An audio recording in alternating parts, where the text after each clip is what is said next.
ভাবনার মাঝে অন্তরার ফোনে কল আসে। মেয়েটা কয়েকবার পলক ঝাপটে, এরপর দ্রুত ব্যাগ থেকে ফোন বের করে রিসিভ করে কানে দেয়।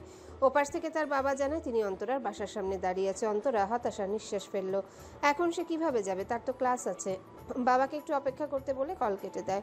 এরপর তার ছোট বোন নুসরাতের কাছে কল করলে কল রিসিভ হয় সাথে সাথে। নুসরাত জানায় তার ক্লাস ক্যান্সেল হয়ে গিয়েছে। অন্তরা স্বস্তির নিঃশ্বাস ফেলে। নুসরাতকে তার কলেজের সামনে আসতে বললে সে বলে অন্তরা যেন কষ্ট করে দিয়ে আসে, সে গুরুত্বপূর্ণ কাজে আটকে গিয়েছে। অন্তরা উপায় না পেয়ে নুসরাতের ভার্সিটির দিকে এগিয়ে যায়। হঠাৎ মাথায় আসলো ইরফান এখানে কেন এসেছিল। কথাটা ভাবতে একটু অদ্ভুত লাগলো, আবার ভাবলো কাজ থাকতেই পারে, সে তো জানে না। কত বছর হয়ে গেল যোগাযোগই নেই। নিজেকে সামলে নিয়ে দ্রুত পা চালায়। ফারা ক্লাস শেষে দ্রুত ক্লাসরুম থেকে বেরিয়ে আসে। সামনে শুদ্ধকে দেখে কয়েক সেকেন্ডের জন্য দাঁড়িয়ে পড়ে।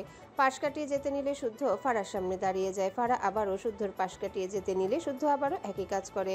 ফারা রেগে তাকায় শুদ্ধর দিকে। শুদ্ধ মৃদু হেসে বলে, ক্লাস করে যাবে, এসো।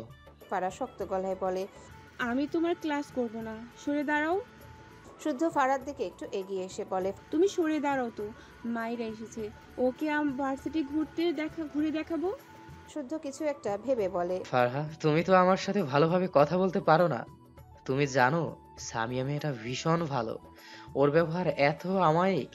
ফারা অবাক হয়ে তাকালো শুদ্ধর দিকে। শুদ্ধ মোটেও মজা করছে না।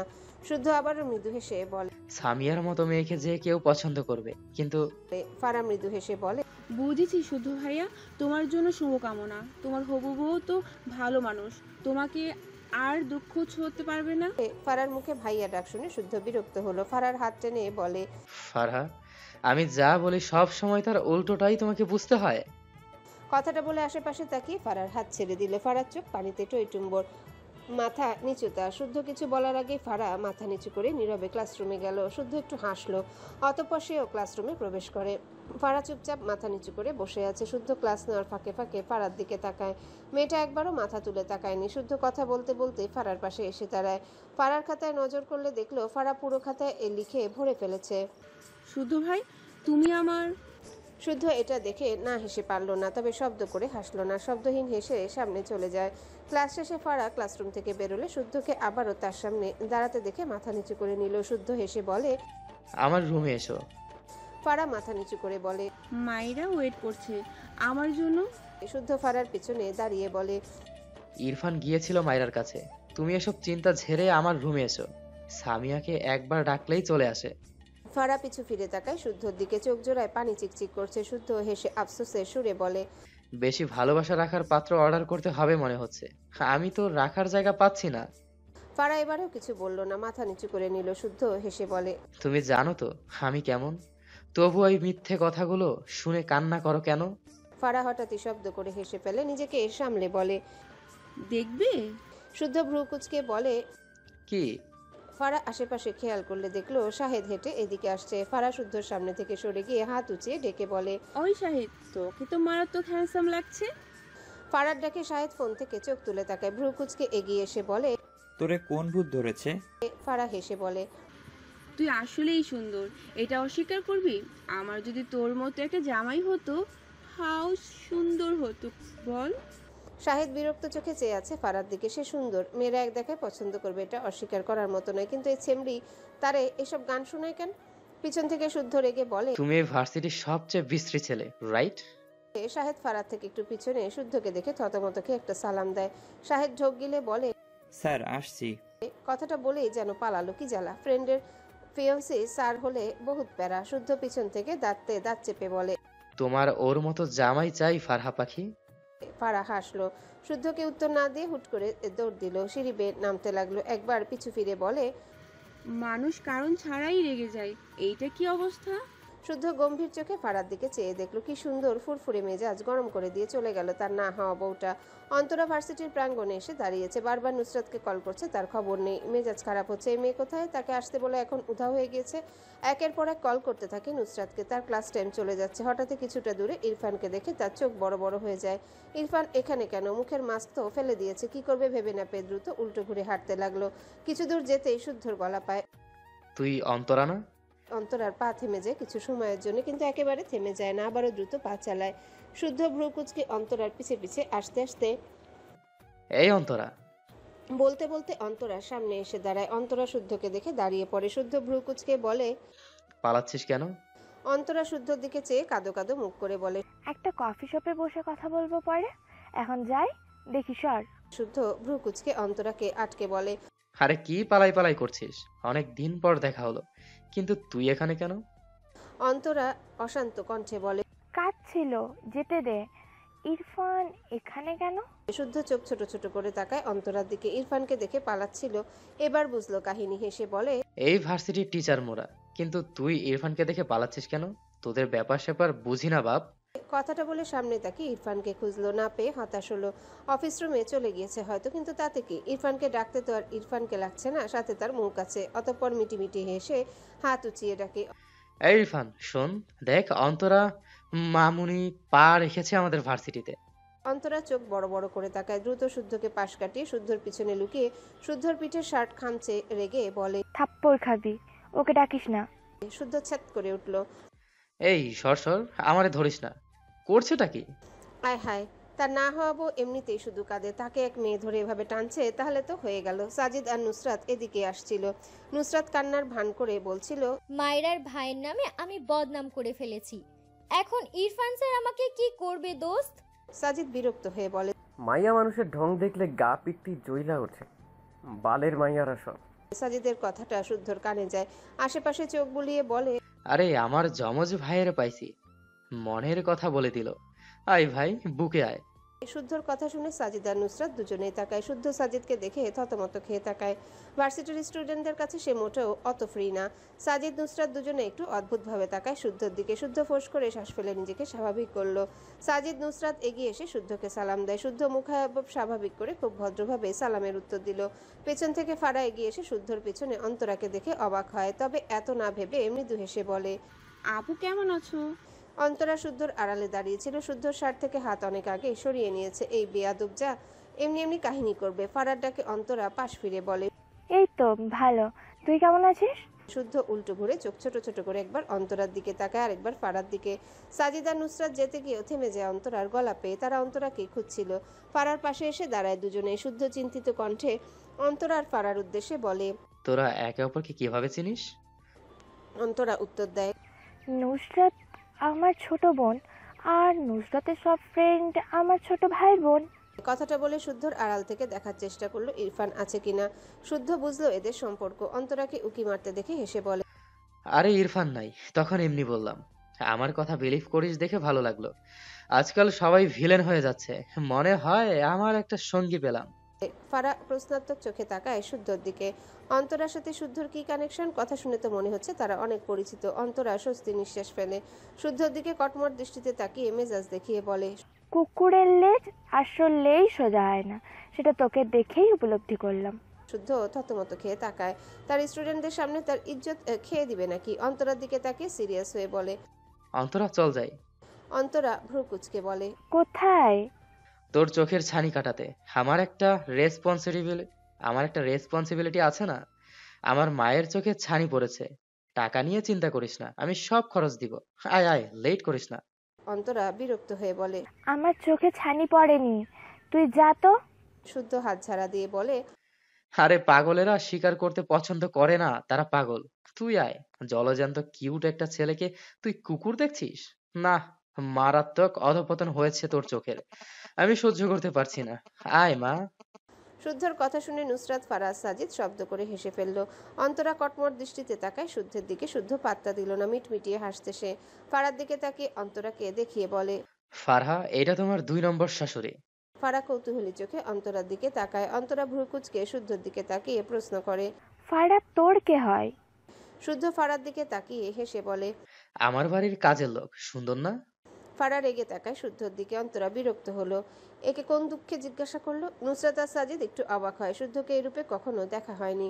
দুজনেই ফারার মুখের দিকে তাকায়। সাজিদ মনে মনে হাসছে ফারার অবস্থা দেখে। নুসরাত মিটিমিটি হেসে ফারার কানের কাছে গিয়ে বলে।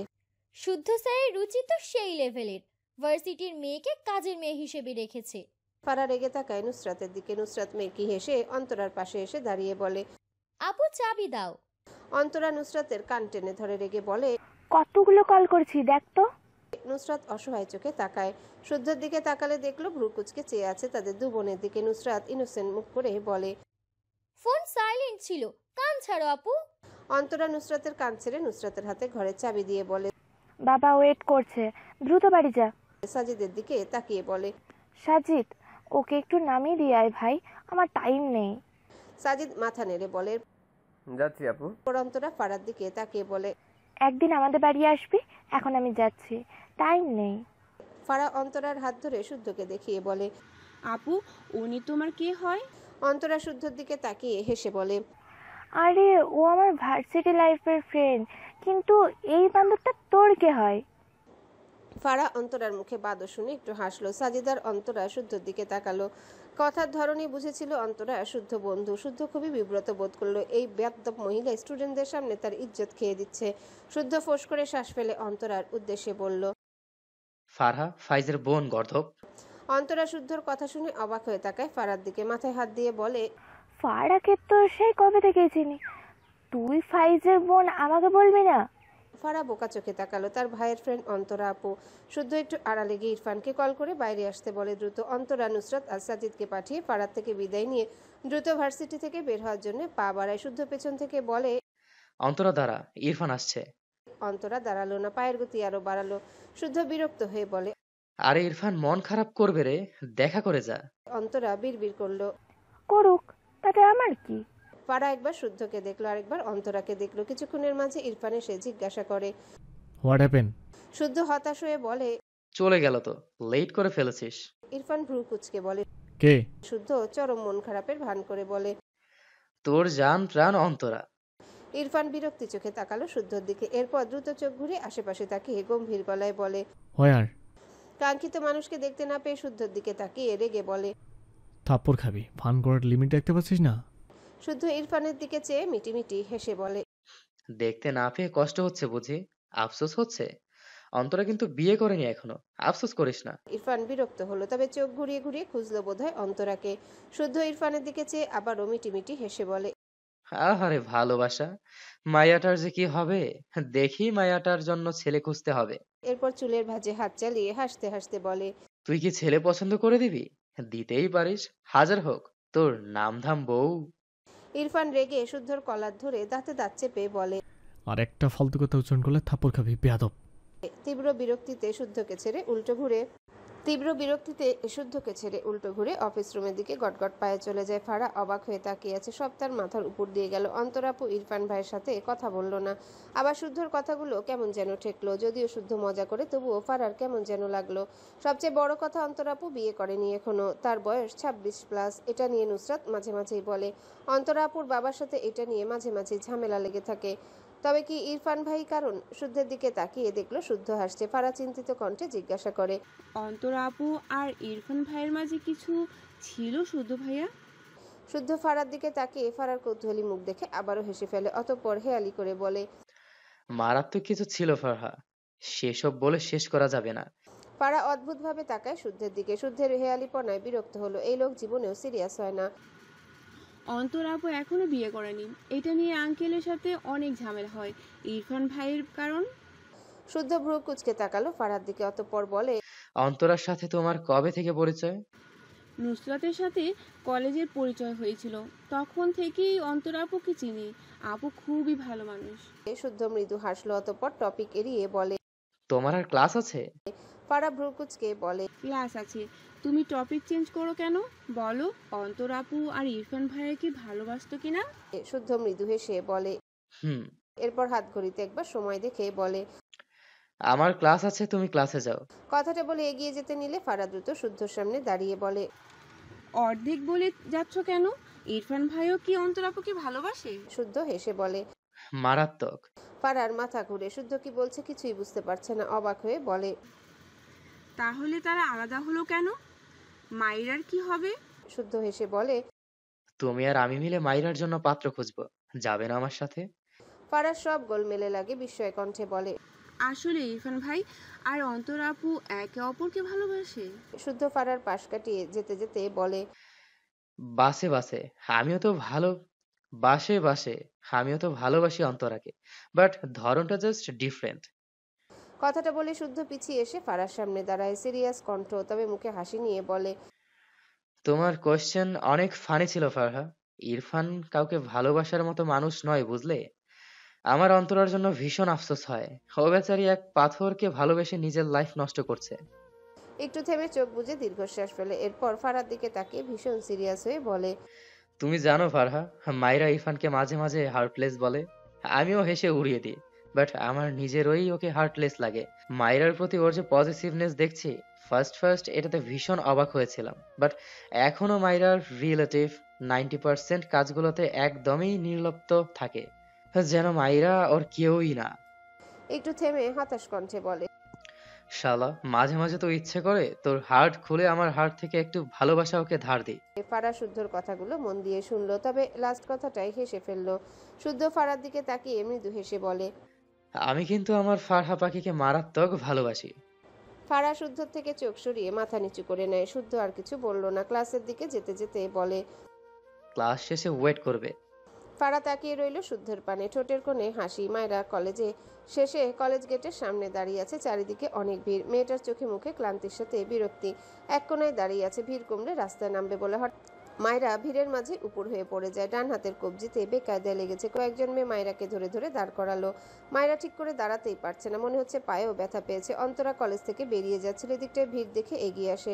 মায়েরাকে চোখ মুখ কুচকে কোনো রকমে দাঁড়িয়ে থাকতে দেখে অবাক হয়। কলেজের আগে মেয়েটা তার সাথে ধাক্কা খেয়েছিল, বোরখা হিজাবে মাটি লেগে আছে, ঠিক করে দাঁড়াতে পারছে না মেয়েটা। অন্তরার খারাপ লাগলো, এগিয়ে গিয়ে জিজ্ঞাসা করে, কি হয়েছে এখানে? কয়েকজন মেয়ে অন্তরাকে বলে মায়েরা পড়ে গিয়েছে। অন্তরা মায়েরার মাথায় হাত দিয়ে বলে, বেশি ব্যথা পেয়েছে নাকি? মায়েরা অন্তরার দিকে চোখ তুলে তাকায়, চোখের কোণে পানি, ব্যথায় চোখের কোণে পানি জমেছে। অন্তরা বুঝলো মেয়েটা ভালোই ব্যথা পেয়েছে, অতঃপর বলে, তোমার বাসা কোথায়? মায়েরা মিনমিন করে তার বাসার ঠিকানা বলে। অন্তরা আশেপাশে তাকিয়ে বলল, তোমার বাড়ির কেউ নিতে আসে নাকি তুমি একাই যাও? মায়েরা এবারেও ছোট করে উত্তর করলো, নিতে আসে, কিন্তু আজ এখনো আসেনি। অন্তরা কি করবে বুঝলো না। এভাবে মেয়েটাকে রেখে যেতে মন সায় দিচ্ছে না। যে বাড়ির ঠিকানা বললো সেটা তো মোটামুটি অনেক দূর, তার বাড়ি কাছেই। তাদের কলেজের আরো দুটো মেয়ে সহ সে নিজেই মায়েরাকে ধরে তার গাড়িতে বসে। মায়েরা অবাক হয় অন্তরার ব্যবহারে। অপরিচিত এক মেয়েকে এভাবে কোনো স্টুডেন্টকে কোনো ম্যাডাম হেল্প করে? মায়েরার দৃষ্টিতে অন্তরা মৃদু হেসে বলে, আপাতত আমার বাড়ি গিয়ে রেস্ট নিও। আমার বাড়ি এখান থেকে খুব বেশি দূরে নয়, ওখানে গিয়ে তোমার বাড়ির কাউকে ফোন করলে তোমাকে নিয়ে যাবে। তারা হয়তো কোনো কাজে আটকে গিয়েছে। মায়েরা ভীষণ অবাক হয়। অন্তরা ড্রাইভিং সিটে বসে গাড়ি স্টার্ট দিল। মায়েরা মেয়েটাকে অন্তরা চিনে নিয়েছে। কিছু স্টুডেন্টকে ক্লাসে নোটিশ করে যেমন, অন্তরা মায়েরাকে সেভাবে নোটিশ করেছে। দুটো কারণে অন্তরার চোখ পড়েছে মায়েরাকে। এক টাইমে প্রচুর কথা বলে, বেশ কয়েকদিনে মেয়েটা পরিচিত মুখ হয়ে গেছে। প্রচুর কথা বলার জন্য মায়েরাকে সবসময় প্রায় 90% পড়া ধরতো অন্তরা। মজার ব্যাপার, এই মেয়ে সব উত্তর ঠিকঠাক দিয়ে দিত। অন্তরার ভালো লেগেছে মায়েরা ভালো স্টুডেন্ট বলে। আরেকটা ভালো লাগার কারণ, মায়েরা মেয়েটা একদম তার ছোট বোন নুসরাতের মতো, ভীষণ চঞ্চল। মায়েরা অন্তরার কাজে সহজ হলো, বুঝলো এই ম্যাডাম ভালো খুব। অতঃপর বলে, ম্যাম আপনার নাম কি? অন্তরা আর চোখে মায়েরার দিকে তাকিয়ে বলে, অন্তরা, পড়লে কিভাবে তুমি? মায়েরা একটু ভেবে বলে, ম্যাম আমার মনে হয় আমায় কেউ ধাক্কা দিয়েছে। অন্তরা হেসে বলে, তোমার শরীরে তো কিছুই নেই, তোমাকে ধাক্কা দিতে হবে নাকি? মায়েরা বিব্রত বোধ করে। অন্তরা গাড়ির স্টিয়ারিং ঘোরাতে ঘোরাতে প্রশ্ন করে, তোমাকে কে নিতে আসে? বাবা আসে, আজ হয়তো কাজে আটকে গিয়েছে। অন্তরা আর কিছু বলল না। ইরফান রাত 8টায় বাড়ি ফিরেছে, কলেজ শেষ করে অফিসে গিয়েছিল। তারেক নেওয়াজ ইরফানকে দেখে এগিয়ে এসে গম্ভীর গলায় বলে, মায়েরা কোথায়? ইরফানের পা থেমে যায়, ভ্রু কুচকে তাকায় তার বাবার দিকে। তারেক নেওয়াজ দুপুরের পর ইরফানের নম্বরে মেসেজ করে দিয়েছিল সে কাজে ব্যস্ত আছে। ইরফান যেন আজকে মায়েরাকে নিয়ে আসে। ভেবেছিল ইরফান মায়েরাকে ঠিক আনবে, কিন্তু সে বাড়ি ফিরে হতাশ হয়েছে। ইরফান মায়েরাকে আনেনি। রাত 8টা বাজতে চললো, অথচ মায়েরার কোনো খোঁজ নেই। টেনশনে তার মাথা ফেটে যাওয়ার উপক্রম। ইরফান গম্ভীর গলায় বলে, আমাকে কেন আক্স করছো? তারেক নেওয়াজ রেগে বলে, ফোন চেক করনি নাকি জেদ করে আনতে যাওনি? ইরফান বুঝতে পারছে না, প্রশ্নাত্মক চোখে চেয়ে বলে, ও কোথায়? তারেক নেওয়াজ রেগে বলে, নেই ও, বললেই ও আমার মেয়ে। আমার মেয়ে হলে সে হিসেবেও তো তোমার একটা দায়িত্ব থাকে। সব গুলে খেয়েছো? একটু থেমে বলে, ও তো তোমার বোঝা, তাই আনতে যাওনি তাই না? ভালো করেছো। কলেজ থেকে এখনো ফেরেনি, রাত বাজে 8টা। মেয়েটা কোথায় আছে কে জানে। আমার বন্ধুর আমানতের এ কি হাল হলো আমার কাছে এসে। ইরফান তার বাবার দিকে বিস্ময় দৃষ্টিতে তাকায়, ঢোক গিলল বেশ কয়েকবার। এরপর কোনো দিকে না থেকে সেভাবে দ্রুত পায়ে বাড়ি থেকে বেরিয়ে যায়। ইরফান দ্রুত পায়ে বাড়ি থেকে বেরিয়ে গাড়িতে বসে গাড়ি স্টার্ট দেয়। বারবার ঢোক গিলছে, চোখ জোড়ায় অসহায়ত্ব। সে তো বিকাল থেকে একবারও ফোন খুলে দেখেনি। একবার ফোন চেক করলে জানতে পারতো তার বাবা মায়েরাকে আনবে না। কথাটা ভাবতে রাগে চলন্ত গাড়ির স্টিয়ারিংয়ে একটা থাপ্পড় মারে। আশেপাশে চোখ বুলিয়ে মায়েরাকে খুঁজে গাড়ির স্পিড বাড়ায়।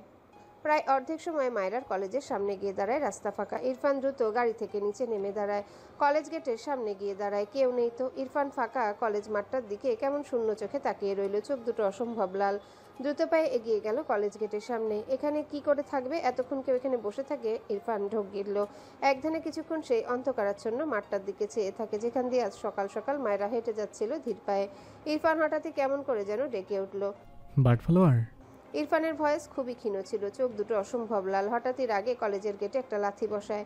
আশেপাশে চোখ বুলিয়ে খুঁজে মায়েরাকে। রাস্তায় একেবারে মানুষ নেই এমন নয়, টুকটাক লোকজন যে যাতায়াত আছে। একজন লোক এগিয়ে আসে, তিনি ইরফানকে কলেজ গেটে লাথি দিতে দেখেই মূলত এগিয়ে এসেছে। ইরফান গাড়িতে ওঠার জন্য এগিয়ে যায়। লোকটা ইরফানকে দেখলো, দেখে তো ভদ্রই লাগে, আচরণ কেমন পাগলের মতন লাগলো। পিছু ডেকে বলে, এই যে ভাই, কোনো প্রবলেম? ইরফান দ্রুত পিছু ফিরে তাকায়, এগিয়ে এসে অশান্ত কণ্ঠে বলে, ও কোথায়?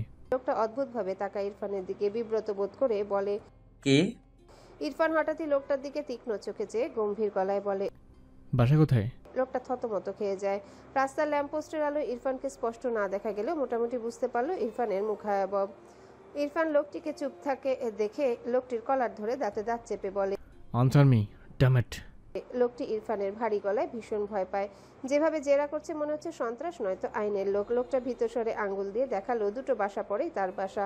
ইরফান লোকটিকে ধাক্কা দিয়ে বলে, যদি ওকে না পাই আজকে তো শেষ রাত। কথাটা বলেই গটগট পায় তার গাড়িতে উঠে পড়ে। লোকটা যেমন অদ্ভুতভাবে তাকিয়ে দেখলো ইরফানকে, তেমনি ভয় পেল। তার আজ শেষ রাত মানে বাসায় যাওয়া প্রয়োজন। হাতে সিগারেট ছুঁড়ে ফেলে এক প্রকার দৌড় লাগালো। বাসার গেটে আজ 10টা তালা লাগাবে, দরকার পড়লে খাটের তলায় গিয়ে থাকবে। কোনো সন্ত্রাসকে জায়গা দিবে না সে তার বাড়ি। কলেজে মায়েরা ফোন নিয়ে যায় না, আর এটাই মায়েরার সবচেয়ে প্রবলেম হয়েছে বোধহয়। ফোন না আনার কারণে কাউকে কল করতে পারেনি। সবার নাম্বার ফোনে সেভ আছে, কারো নাম্বারই তো মুখস্থ নেই। আর এই কারণে সে কাউকে কল করে জানাতে পারেনি সে তার এক ম্যাডামের বাসায় এসেছে। বাবা এসে যেন নিয়ে যায়। অন্তরা ম্যাম নিজেই রেখে আসতো, কিন্তু তার কি যেন কাজ পড়ে গিয়েছে, তাকে বাসায় রেখে দ্রুত বেরিয়ে যায়। মায়েরাকে বলে গিয়েছে উনি এসে মায়েরার বাড়ি রেখে আসবে। মায়েরার বাড়ি এখান থেকে বেশ অনেকটাই দূর, তাই অন্তরা তার কাজ ফেলে মায়েরাকে পৌঁছে দিতে পারেনি। তার কাজ শেষ করে মায়েরাকে পৌঁছে দিবে বলে বেরিয়ে গেছে। মায়েরা আশেপাশে তাকালো, এই বাড়িতে তেমন কাউকে দেখলো না। একজন আধবয়স্ক মহিলা দেখলো, যাকে কাজের মহিলা মনে হলো, আর একজন বয়স্ক লোক ছিল, একবার বাইরে বেরিয়েছিল। মায়েরা চিন্তা হয়, অনেক রাত হয়েছে তো, আর কখন বাড়ি যাবে। বাবা টেনশন করছে নিশ্চয়ই, সে জানতেও পাচ্ছে না। ইরফানের কথা মাথায় আসলে মুখটা মলিন হয়ে যায়। মনের কোণে প্রশ্ন উকি দেয়, উনি কি তাকে নিয়ে টেনশন করবে? তাকে নিয়ে যে এখন খুব কম ভাবে লোকটা। ভাবনার মাঝে অন্তরা গেস্ট রুমে প্রবেশ করে। মায়েরা অন্তরাকে দেখে ধীরে ধীরে উঠে দাঁড়িয়ে অশান্ত কণ্ঠে বলে, ম্যাম আপনি কি আমাকে এখন রেখে আসতে পারবেন? অন্তরা বাইরে থেকে এসে চেঞ্জ করেনি, মায়েরাকে রেখে এসে একেবারে চেঞ্জ করবে। মৃদু স্বরে বলে, এসো। হাঁটতে পারছো না এখন? মায়েরা মাথা নেড়ে বলে, জি ম্যাম। অন্তরা মায়েরাকে নিয়ে বাড়ি থেকে বের হয়। মায়েরা এগিয়ে গিয়ে রাস্তার এক পাশে সাইড করে রাখা গাড়ির পাশে দাঁড়ায়। অন্তরা তার বাসার কাজের মহিলার সাথে টুকটাক কথা বলছে। মায়েরা এদিক ওদিক তাকায়। হঠাৎই তার উপর যেন কেউ ঝাঁপিয়ে পড়লো। মায়েরা মৃদু চেঁচিয়ে ওঠে, তার হৃৎপিণ্ড লাফিয়ে ওঠে। ইরফান শক্ত করে মায়েরাকে নিজের সাথে জড়িয়ে নেয়। তার বডিতে যত শক্তি ছিল সব ঢেলে দিয়ে যেন মায়েরাকে তার সাথে চেপে ধরার অদম্য চেষ্টায় নামলো। মায়েরার দম আটকে আসে। মেয়েটা এক চুল পরিমাণ নড়তে পারে না। প্রথমে ভয় পেলেও কয়েক সেকেন্ডে বুঝেছে এটা ইরফান। ইরফানের শরীরে থাকা পারফিউমের স্মেল মায়েরা চিনতে ভুল করবে কি করে, কিন্তু মেয়েটা নড়তে না পেরে ভেতরে ভেতরে হাঁসফাঁস করে। কাপা কণ্ঠে থেমে থেমে বলে, ছাড়ুন আমায়। ইরফান বোধহয় শুনতেই পেল না মায়েরার কথা। হাতের বাঁধন আরো শক্ত করলো। মায়েরা মনে হচ্ছে হাড়গোড় সব ভেঙে যাবে। হাঁপানো কণ্ঠে বলল, আমায় ছাড়ুন, হায় আল্লাহ। ইরফান থেমে থেমে বলে, কোথায় ছিলে তুমি? আমি অনেক খুঁজেছি তোমায়। মায়েরা কেঁপে ওঠে। ইরফানের গলা ভীষণ অদ্ভুত লাগলো। সবচেয়ে বড় কথা, ইরফানের মুখে এরকম কথা আশা করা যায়? ইরফান মায়েরাকে আরো নিজের দিকে টানলো। মায়েরার মনে হচ্ছে সে ওই কার্টুনের মোটু পাতলুর মতো চটকা লেগে যাবে নিশ্চিত। কিছুক্ষণ পর ইরফান মায়েরাকে ছেড়ে দু হাতের মাঝে মায়েরার দুগাল আগলে নিয়ে মায়েরার মুখের দিকে তাকায়। অশান্ত কণ্ঠে বলে, কোথায় ছিলে তুমি? আরে ওকে, কে কিছু করেছে তোমায়? I am here, tell me. ব্যথা পেয়েছো কোথাও? কথাগুলো বলতে বলতে মায়রার দুহাত উল্টে পাল্টে দেখে, এরপর মায়রার দুগালে হাত রেখে বিচলিত কণ্ঠে বলে, tell me, are you okay? মায়রা ইরফানের দিকে বিস্ময় ভরা চাহনিতে তাকায়। ইরফানের চোখ দুটো দেখে মায়রা নিজেরই চোখ জ্বলে উঠল। ইরফানের দু চোখে যেন রক্ত জমাট বেঁধেছে। মায়রা কিছু বলার আগে ইরফান আবারও দুহাতে মায়রাকে শক্ত করে তার সাথে জড়িয়ে ধরে। মায়রা বাখাড়া হয়ে রইল। অন্তরা তার কাজের মহিলাকে বিদায় দিয়ে তার গাড়ির দিকে এগিয়ে আসে। কয়েক পা এগুলোই তার পা থমকে যায়। ইরফানের একদম মুখের উপর রোড লাইটের তীব্র আলো আছড়ে পড়েছে। ফলস্বরূপ ইরফানকে স্পষ্ট দেখতে পেল অন্তরা। ইরফানের চোখ বন্ধ। অন্তরা চোখ নামিয়ে দেখলো মায়রা তার দিকে পিঠ ফিরিয়ে দাঁড়িয়ে, তার শরীর কাঁপছে, অস্ফুট স্বরে আওড়ায়, ইরফান। ইরফান চোখ মেলে মায়রাকে ছাড়তে নিয়েও ছাড়ল না। দৃষ্টি তার সামনে। ভীষণ পরিচিত ঠেকলো মেয়েটাকে। রাস্তার অপর পাশে রোড লাইটের আলো অন্তরার দিকে থাকায় ইরফানের অন্তরাকে চিনতে একটুও কষ্ট হলো না। ভ্রু কুচকে কয়েক সেকেন্ড অন্তরার পানি চেয়ে থাকে। কপালে বিরক্তির ভাঁজ ফুটে ওঠে। অন্তরা নিজেকে সামলে নিল। এবার পালালো না। এগিয়ে এসে বিস্ময় কণ্ঠে জিজ্ঞাসা করে, ইরফান, তুমি এখানে? মায়েরা তোমার কে হয়? মায়েরা চোখ বড় বড় করে তাকায়। তার ম্যাম ইরফানকে চিনে। ইরফানের বাঁধন থেকে নিজেকে ছাড়াতে চায়, কিন্তু ইরফান ছাড়লো না মায়েরাকে। ভ্রু কুচকে অন্তরার দিকে চেয়ে বিরক্তি কণ্ঠে বলে, you are a very warning girl. Antara ইরফানের কথায় অবাক হলো না, বরং মৃদু হাসলো। তবে চোখ দুটো খুব ভালো করে মুছে নিল। তবুও বারবার ভিজে যাচ্ছে। অপরাধী চোখে ইরফানের দিকে তাকায়। ইরফানের চোখে মুখে রাগ ফুটে ওঠে। অন্তরা মায়রার পিঠের দিকে তাকালো, যেখানে ইরফানের শক্ত একজোড়া হাতের অবস্থান। শুদ্ধ বলেছিল ইরফান বাচ্চা মেয়ের সাথে বিয়ে হয়েছে, সেটাও ইরফানের ইচ্ছার বিরুদ্ধে। সেটা কি তবে মায়রা, নাকি ইরফানের কোনো বোন মায়রা? কিন্তু বোনকে কেউ এভাবে জড়িয়ে ধরে? ইরফান তো বউকে জড়িয়ে ধরার মানুষও নয়। সবচেয়ে বড় কথা, মায়রার মতো মানুষকে ইরফান দু চোখে সহ্যই করতে পারে না। সেখানে এই দৃশ্যটা অন্তরাকে কেমন গোলক ধাঁধায় ফেললো যেন। অন্তরা আবারও কিছু জিজ্ঞাসা করতে নিলেই তার আগে ইরফান সময় নষ্ট না করে মায়রাকে ছেড়ে দ্রুত মায়রাকে কোলে তুলে নেয়। মায়রা বিচলিত কণ্ঠে বলে, কি করছেন? মেয়েটা তার ম্যামের সামনে এমন সিচুয়েশনে পড়ে ভীষণ লজ্জায় পড়েছে। ইরফান মায়রাকে নিয়ে কয়েক পা এগিয়ে গিয়ে তার ড্রাইভিং সিটে আগে সে বসে। এরপর তার কোলে মায়রাকে বসিয়ে দেয়। এরপর শব্দ করে গাড়ির দরজা লাগায়। মায়রা পিট করে চেয়ে থাকে ইরফানের দিকে। মেয়েটা বোঝার চেষ্টা ইরফান কি করছে। ইরফান বাঁ হাতে মায়রার কোমর জড়িয়ে ধরে, ডান হাত বাড়িয়ে মায়রার মুখে লেগে থাকা ঘাম মুছে দেয় যত্নের সহিত। মায়রার মাথার হিজাব সাবধানে খুলে মাথা থেকে নামিয়ে দেয়। গাড়ির গ্লাস তুলে দিয়ে এসি ছেড়ে দেয়। সব কাজ শেষে মায়রার মুখের দিকে তাকায়। মায়রা ইরফানের দিকে চেয়ে আছে। দুজনার চোখাচোখি হয়। ইরফান শক্ত কণ্ঠে বলে, এখানে কিভাবে আসলে? মায়রা কেঁপে ওঠে। ইরফানের চোখ দেখেই তার ভয় লাগছে। মায়রা কিছু বলার আগে ইরফান মায়রাকে তার কোল থেকে নামিয়ে সিটে বসিয়ে দেয়। এরপর সে বাইরে বেরিয়ে গাড়ির দরজা লাগাতে নিলে মায়রা দ্রুত বলে ওঠে, কোথায় যাচ্ছেন? ইরফান মায়রার দিকে তাকিয়ে ছোট করে বলে, হার্সি, ওয়েট। এরপর শব্দ করে গাড়ির ডোর আটকে দেয়। মায়রা কেঁপে ওঠে। ইরফান গটগট পায়ে অন্তরার সামনে গিয়ে দাঁড়ায়। অন্তরা ইরফানকে দেখে চোখ মুছে নিল। লাভের লাভ কিছুই হলো না। বারবার চোখ ভিজে যায়। শুধু নিজেকে সামলে ইরফানের দিকে তাকিয়ে বলে, ও কি তোমার বোন? অন্তরার কথা শেষ হতে না হতেই ইরফান রাগান্বিত স্বরে বলে, বউ হয় আমার, নট বোন। তুমি ওকে এখানে নিয়ে এসেছো, বাট হোয়াই? অন্তরা অবাক হয়ে তাকায় ইরফানের দিকে। ইরফানের কথা বলার ভঙ্গিমায় অন্তরা মেয়েটা ভীষণ অবাক হলো। এভাবে বউ বলে স্বীকার করে নিল। তার মানে ইরফান কি মেয়েটাকে বউ মানে? তার ভীষণ কষ্ট হলো। দম বন্ধ লাগলো। ভেজা চোখ জোড়ায় আবারও নতুন জলকন্যার আবির্ভাব হলো অন্তরার চোখের পর্দায়। সেদিনের ঘটনা ভেসে উঠে, যেদিন অন্তরা খুব শখ করে তার ভালোবাসার কথা ইরফানকে বলতে গিয়েছিল। ইরফান মাঠের এক কোনায় বেঞ্চে বসেছিল। সবাই অনেক কথাই বলছিল, তবে ইরফান কেউ কিছু আস করলে হুহা উত্তর করছিল, নয়তো ফোনে মগ্ন ছিল। অন্তরা ইরফানকে গিয়ে একটু সাইডে ডাকে। ইরফান বিরক্তি কণ্ঠে বলেছিল, এখানেই বলো, আর আউট। অন্তরা অসহায় চোখে তাকায়। ইরফান এমন কেন? ভীষণ কাঠখোট্টা এক মানুষ। ইরফানের বিহেভিয়ার তাদের ফ্রেন্ড সাইকেলদের সবাই জানতো, তাই কেউ কিছু মনে করতো না। অন্তরাও সেম। ইরফানের বিরক্তি ভরা কণ্ঠ এভাবে চলে যেতে বলা গায়েন আমাকে ইরফানকে অনেকবার রিকোয়েস্ট করে। শুদ্ধ ফাইজ ওরাও ইরফানকে ঠেলে পাঠায়। ইরফান চরম বিরক্তি নিয়ে একটু দূরে এসে দাঁড়িয়েছিল ঠিকই, তবে মনোযোগ ছিল ফোনে। অন্তরা হতাশ হয়, বুঝলে এভাবেই বলতে হবে। অতঃপর গলা ঝেড়ে বলে, ইরফান, আমার কিছু কথা আছে তোমার সাথে। ইরফান ফোনের মাঝে ডুবে অন্তরার দিকে তাকালো না। গম্ভীর গলায় বলে, বলো। অন্তরার বিরক্ত লাগে, আফসোস হয়। ছেলেকে সে কেন ভালোবাসলো? কেমন অদ্ভুত। কিছু করার নেই, সে ভালোবাসে ইরফানকে। অতঃপর ইরফানের দিকে তাকিয়ে থেমে থেমে বলে, ইরফান, আমি তোমাকে পছন্দ করি। ইরফান কয়েক সেকেন্ডের জন্য দৃষ্টি ঘোরায়, তবে মাথা উঁচু করলো না। ফ্রেন্ডরা একে অপরকে পছন্দ না করলে সেখানে ফ্রেন্ডশিপ হবে কি করে? সেই ভাবনা থেকে ইরফান আবারও ফোনে মগ্ন হয়ে গম্ভীর গলায় বলে, okay, I like you too. Antara বিস্ময় দৃষ্টিতে তাকায় ইরফানের দিকে। উত্তেজনায় কথা বেরোয় না মুখ থেকে। হঠাৎই শব্দ করে থেমে থেমে বলে ওঠে, ইরফান, তুমি সত্যিই আমাকে? মেয়েটা আর বলতেই পারছিল না উত্তেজনায়, যা আশা করেনি তা না চাইতেই পেয়ে যাওয়ার যে ব্যাপার, অন্তরা ঠিক সেই অনুভূতি হচ্ছে। ইরফান অন্তরার অদ্ভুত কণ্ঠে ফোন থেকে চোখ তুলে তাকায়। অন্তরা দৃষ্টি দেখে ভ্রু কুঁচকে বলে। হোয়াট? অন্তরা নিজেকে সামলে ইরফানের দিকে তাকিয়ে বলে, তুমি সত্যি আমাকে পছন্দ করো ইরফান? কবে থেকে পছন্দ করো? ইরফান বিরক্ত চোখে তাকিয়ে থাকে অন্তরার দিকে, এরপর চোখ নামিয়ে আবারও ফোনে দৃষ্টি দেয়।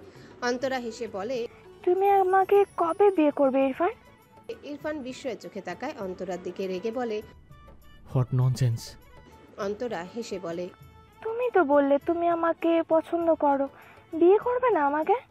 ইরফান বাখাড়া হয়ে তাকিয়ে আছে অন্তরার দিকে, মেজাজ তিরবির করতে বাড়তে লাগলো, দাঁতে দাঁত চেপে বলে, you are my good friend, I like you for that, nothing else. অন্তরার মুখ চুপসে যায়, এতক্ষণের উৎফুল্লতা সব ফুস হয়ে যায়, মন খারাপ হয়ে যায় অন্তরার। তবে খুব বেশি মন খারাপ হয়নি, সে জানতো ইরফান এমন কিছু বলবে। ইরফান সামান্য একটা কথা বললেই যা রিয়াকশন দেয়, ইরফানকে মানাতে তার কাঠখড় পোড়াতে হবে খুব, সে জানে। অতঃপর আমতা আমতা করে বলে, ইরফান, আমি তোমাকে অনেক ভালোবাসি, একটু বোঝার চেষ্টা করো। ইরফান বিরক্ত হয়ে উল্টে ঘুরে জায়গাটা প্রস্থান করতে এগুতে নিলে অন্তরা তার দুহাতে ইরফানের হাত টেনে ধরে। ইরফান অন্তরার দিকে চেয়ে দাঁতে দাঁত পিষে বলে, হাত ছাড়ো। অন্তরা ছাড়লো না। ইরফান তো একটু একটু এমন বলবেই, তাই বলে কি সে ছেড়ে দিবে? তাদের ফ্রেন্ড সার্কেলে 3 জন মেয়ে ফ্রেন্ড আছে, তবে কেউ কখনো মজা করেও ইরফানকে টাচ করার সাহস পায়নি। অথচ আজ অন্তরা ভালোবাসার তাগিদে সব ভুলে অসাধ্য সাধন করতে নেমেছে যেন। ইরফান তার হাতের দিকে একবার তাকালো, যে হাত অন্তরা ধরে আছে, রাগে চোখ দুটো যেন জ্বলে উঠল। অন্তরা অসহায় কণ্ঠে বলে, ইরফান প্লিজ আমাকে বিয়ে করো, আমি তোমাকে। কথাটা শেষ করতে পারেনি অন্তরা। ইরফান ঝাড়া মেরে তার হাত সরিয়ে নিয়ে রাগে অন্তরার গালে কষি একটা থাপ্পড় মেরে দেয়। অন্তরা কয়েক পা পিছিয়ে যায়, বিস্ময় দৃষ্টিতে ইরফানের দিকে তাকায়। কিছুটা দূরেই শুদ্ধ, ফাইজ সহ তাদের সব ফ্রেন্ডরা বসা ছিল। অন্তরাকে ইরফানের হাতে থাপ্পড় খেতে দেখে অবাক হয়ে তারা দ্রুত পায়ে এগিয়ে আসে। শুদ্ধ ইরফানের পাশে দাঁড়িয়ে বলে, ইরফান কি হয়েছে, ওকে মারলি কেন? ইরফান অন্তরার দিকে জ্বলন্ত চোখে চেয়ে চোয়াল শক্ত করে বলে, আর একবার ওকে আমার সামনে দেখলে আনলিমিটেড থাপ্পড় দিয়ে বেয়াদবে ছাড়িয়ে দেবো। ইরফানের কথায় সবাই বিস্ময়ের দৃষ্টিতে একবার ইরফানের দিকে তাকায়, আরেকবার অন্তরার দিকে তাকায়। অন্তরা চোখ বুজে নেয়, চোখ থেকে টুপটুপ করে পানি গড়িয়ে পড়ে। শুদ্ধ কিছু বলতে চাইলে তার আগে ইরফান গটগট পায়ে সেখান থেকে প্রস্থান করে। এরপর প্রায় 1 সপ্তাহ অন্তরার ভার্সিটি আসেনি। ইরফান একদমই নির্লিপ্ত ছিল, যেন কিছুই হয়নি। 1 সপ্তাহ পর অন্তরা ভার্সিটি এসে ইরফানের সামনে দাঁড়ায়। ইরফান অন্তরার দিকে ভুরু কুঁচকে তাকায়। অন্তরা ভেজা চোখে কান্না মাখা গলায় বলে, ইরফান, আমি তোমাকে ছাড়া কিছুই ভাবতে পারছি না। তুমি তো কাউকে পছন্দ করো না, প্লিজ আমাকে ফিরিয়ে দিও না, আমি তোমাকে ভালোবাসি। ইরফান বিরক্তি কণ্ঠে বলে, but I have no feelings for you. Antara হঠাৎই কান্না মাখা গলায় তেজি কণ্ঠে বলে, কেন নেই ফিলিংস? আমি তোমার জন্য এত কাঁদছি, তবুও তোমার একটু মায়া হয় না? কি করলে ফিলিংস আসবে? ছেলেরা তো দেহের পাগল হয়। তোমার লাগলে বলো, এখনই দিয়ে দিচ্ছি, তবু আমায় মেনে না। ইরফান 1 সেকেন্ডও সময় না ব্যয় করে অন্তরার গালে শক্তপোক্ত এক থাপ্পড় মেরে দেয়। অন্তরা নীরবে অশ্রু বিসর্জন দেয়। ইরফান জ্বলন্ত চোখে অন্তরার দিকে তাকিয়ে রাগে চিৎকার করে বলে, তোমাদের মতো মেয়েদের উপর ইরফান নামাজ থু ফেলতেও হাজারবার ভাবে। শুদ্ধ দূর থেকে ইরফানকে এত রাখতে দেখে এক প্রকার দৌড়ে এসে বলে, ইরফান কি হয়েছে, অন্তরার কি হয়েছে? ইরফান অন্তরার দিকে চেয়ে দাঁতে দাঁত চেপে বলে, কথাটা বলে 1 সেকেন্ডও দাঁড়ায় না, উল্টো ঘুরে যেতে যেতে রাগান্বিত স্বরে বলে, এসব ফালতু ইমোশন নিয়ে আর একবার আমার সামনে আসলে এর ফল ভালো হবে না। যদি আমার ওয়াইফের গায়ে একটা আছরও লাগে তোমার দ্বারা, আই সোয়ার দুনিয়াতে তোমাকে মিনি জান্নাত থেকে করে নিয়ে আনবো। অন্তরা কেঁপে ওঠে ইরফানের কথায়, সাথে বিস্ময়ের চোখে তাকায়। ইরফান কথাটা কেন বলল সে বুঝেছে। ভার্সিটিতে একটা মেয়ে ইরফানের সাথে টুকটাক কথা বলতো। অন্তরা ভেবেছিল ইরফান সেই মেয়েকে পছন্দ করে বলে তাকে মানছে না, এই জন্য সে সেই মেয়েটাকে অনেক বাজে কথা শুনিয়েছিল, সাথে থাপ্পড়ও মেরেছিল। এই কথা ইরফানের কানে গিয়েছিল, তবে ইরফান এ ব্যাপারে নির্লিপ্ত ছিল। কিন্তু আজ ইরফান সেই সেম কাজ মায়রার ক্ষেত্রে অন্তরার প্রতি এমন মনোভাব থেকে এই কথাটা বলল। অন্তরা সেই কাজের জন্য আবারও যেমনই অনুতপ্ত হলো, তেমনি মায়রার প্রতি ইরফানের এতটা কনসার্ন দেখে ভীষণ অবাক হলো। ঢোক গিলে বলে, তোমার ওয়াইফকে আমি হেল্প করেছি, ক্ষতি করিনি। ইরফান গম্ভীর গলায় বলে, আই ডোন্ট বিলিভ ইউ। অন্তরার খারাপ লাগলো। ইরফানের চোখ অসম্ভব লাল দেখে অন্তরা চিন্তিত কণ্ঠে বলে, তুমি কি অসুস্থ ইরফান? এখানেই বাসা আমার, তুমি চাইলে রেস্ট নিতে পারো। ইরফানের চোখ জ্বলে উঠলো, যেন দাঁতে দাঁত চেপে বলে, নো নিড। অন্তরা মাথা নিচু করে নিল। খুব বুঝলো ইরফানের প্রতি সে কনসার্ন দেখিয়েছে বলে। ইরফান আরও এক ধাপ রেগে গিয়েছে। অন্তরার ভীষণ খারাপ লাগে। সে তো ইরফানকে বলেনি তাকে ভালোবাসুক। সে যদি ভুল করেও তার অনুভূতি প্রকাশ করে ফেলে, ইরফান প্রচণ্ড রেগে যায়। ইরফান দুহাত প্যান্টের পকেটে গুজে দাঁড়ালো, অন্তরার দিকে চেয়ে গম্ভীর গলায় বলে, ভার্সিটি গিয়েছিলে আজ? হিসাব অনুযায়ী তোমার থাপড়ানোর কথা ছিল, বা ডিসিশন চেঞ্জ করলাম। থাপ্পড় হোক বা আদর, সব কিছুর অধিকার জাস্ট আমার ওয়াইফের।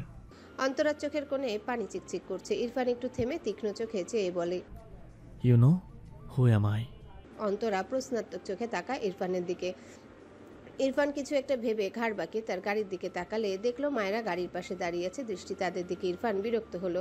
একে গাড়িতে বসিয়ে রেখে এসেছে, স্টুপিড গার্ল বেরিয়ে এসেছে। ঘাড় ঘুরিয়ে অন্তরার দিকে চেয়ে চোখের ইশারায় মায়েরাকে দেখিয়ে বলে, I am her personal property.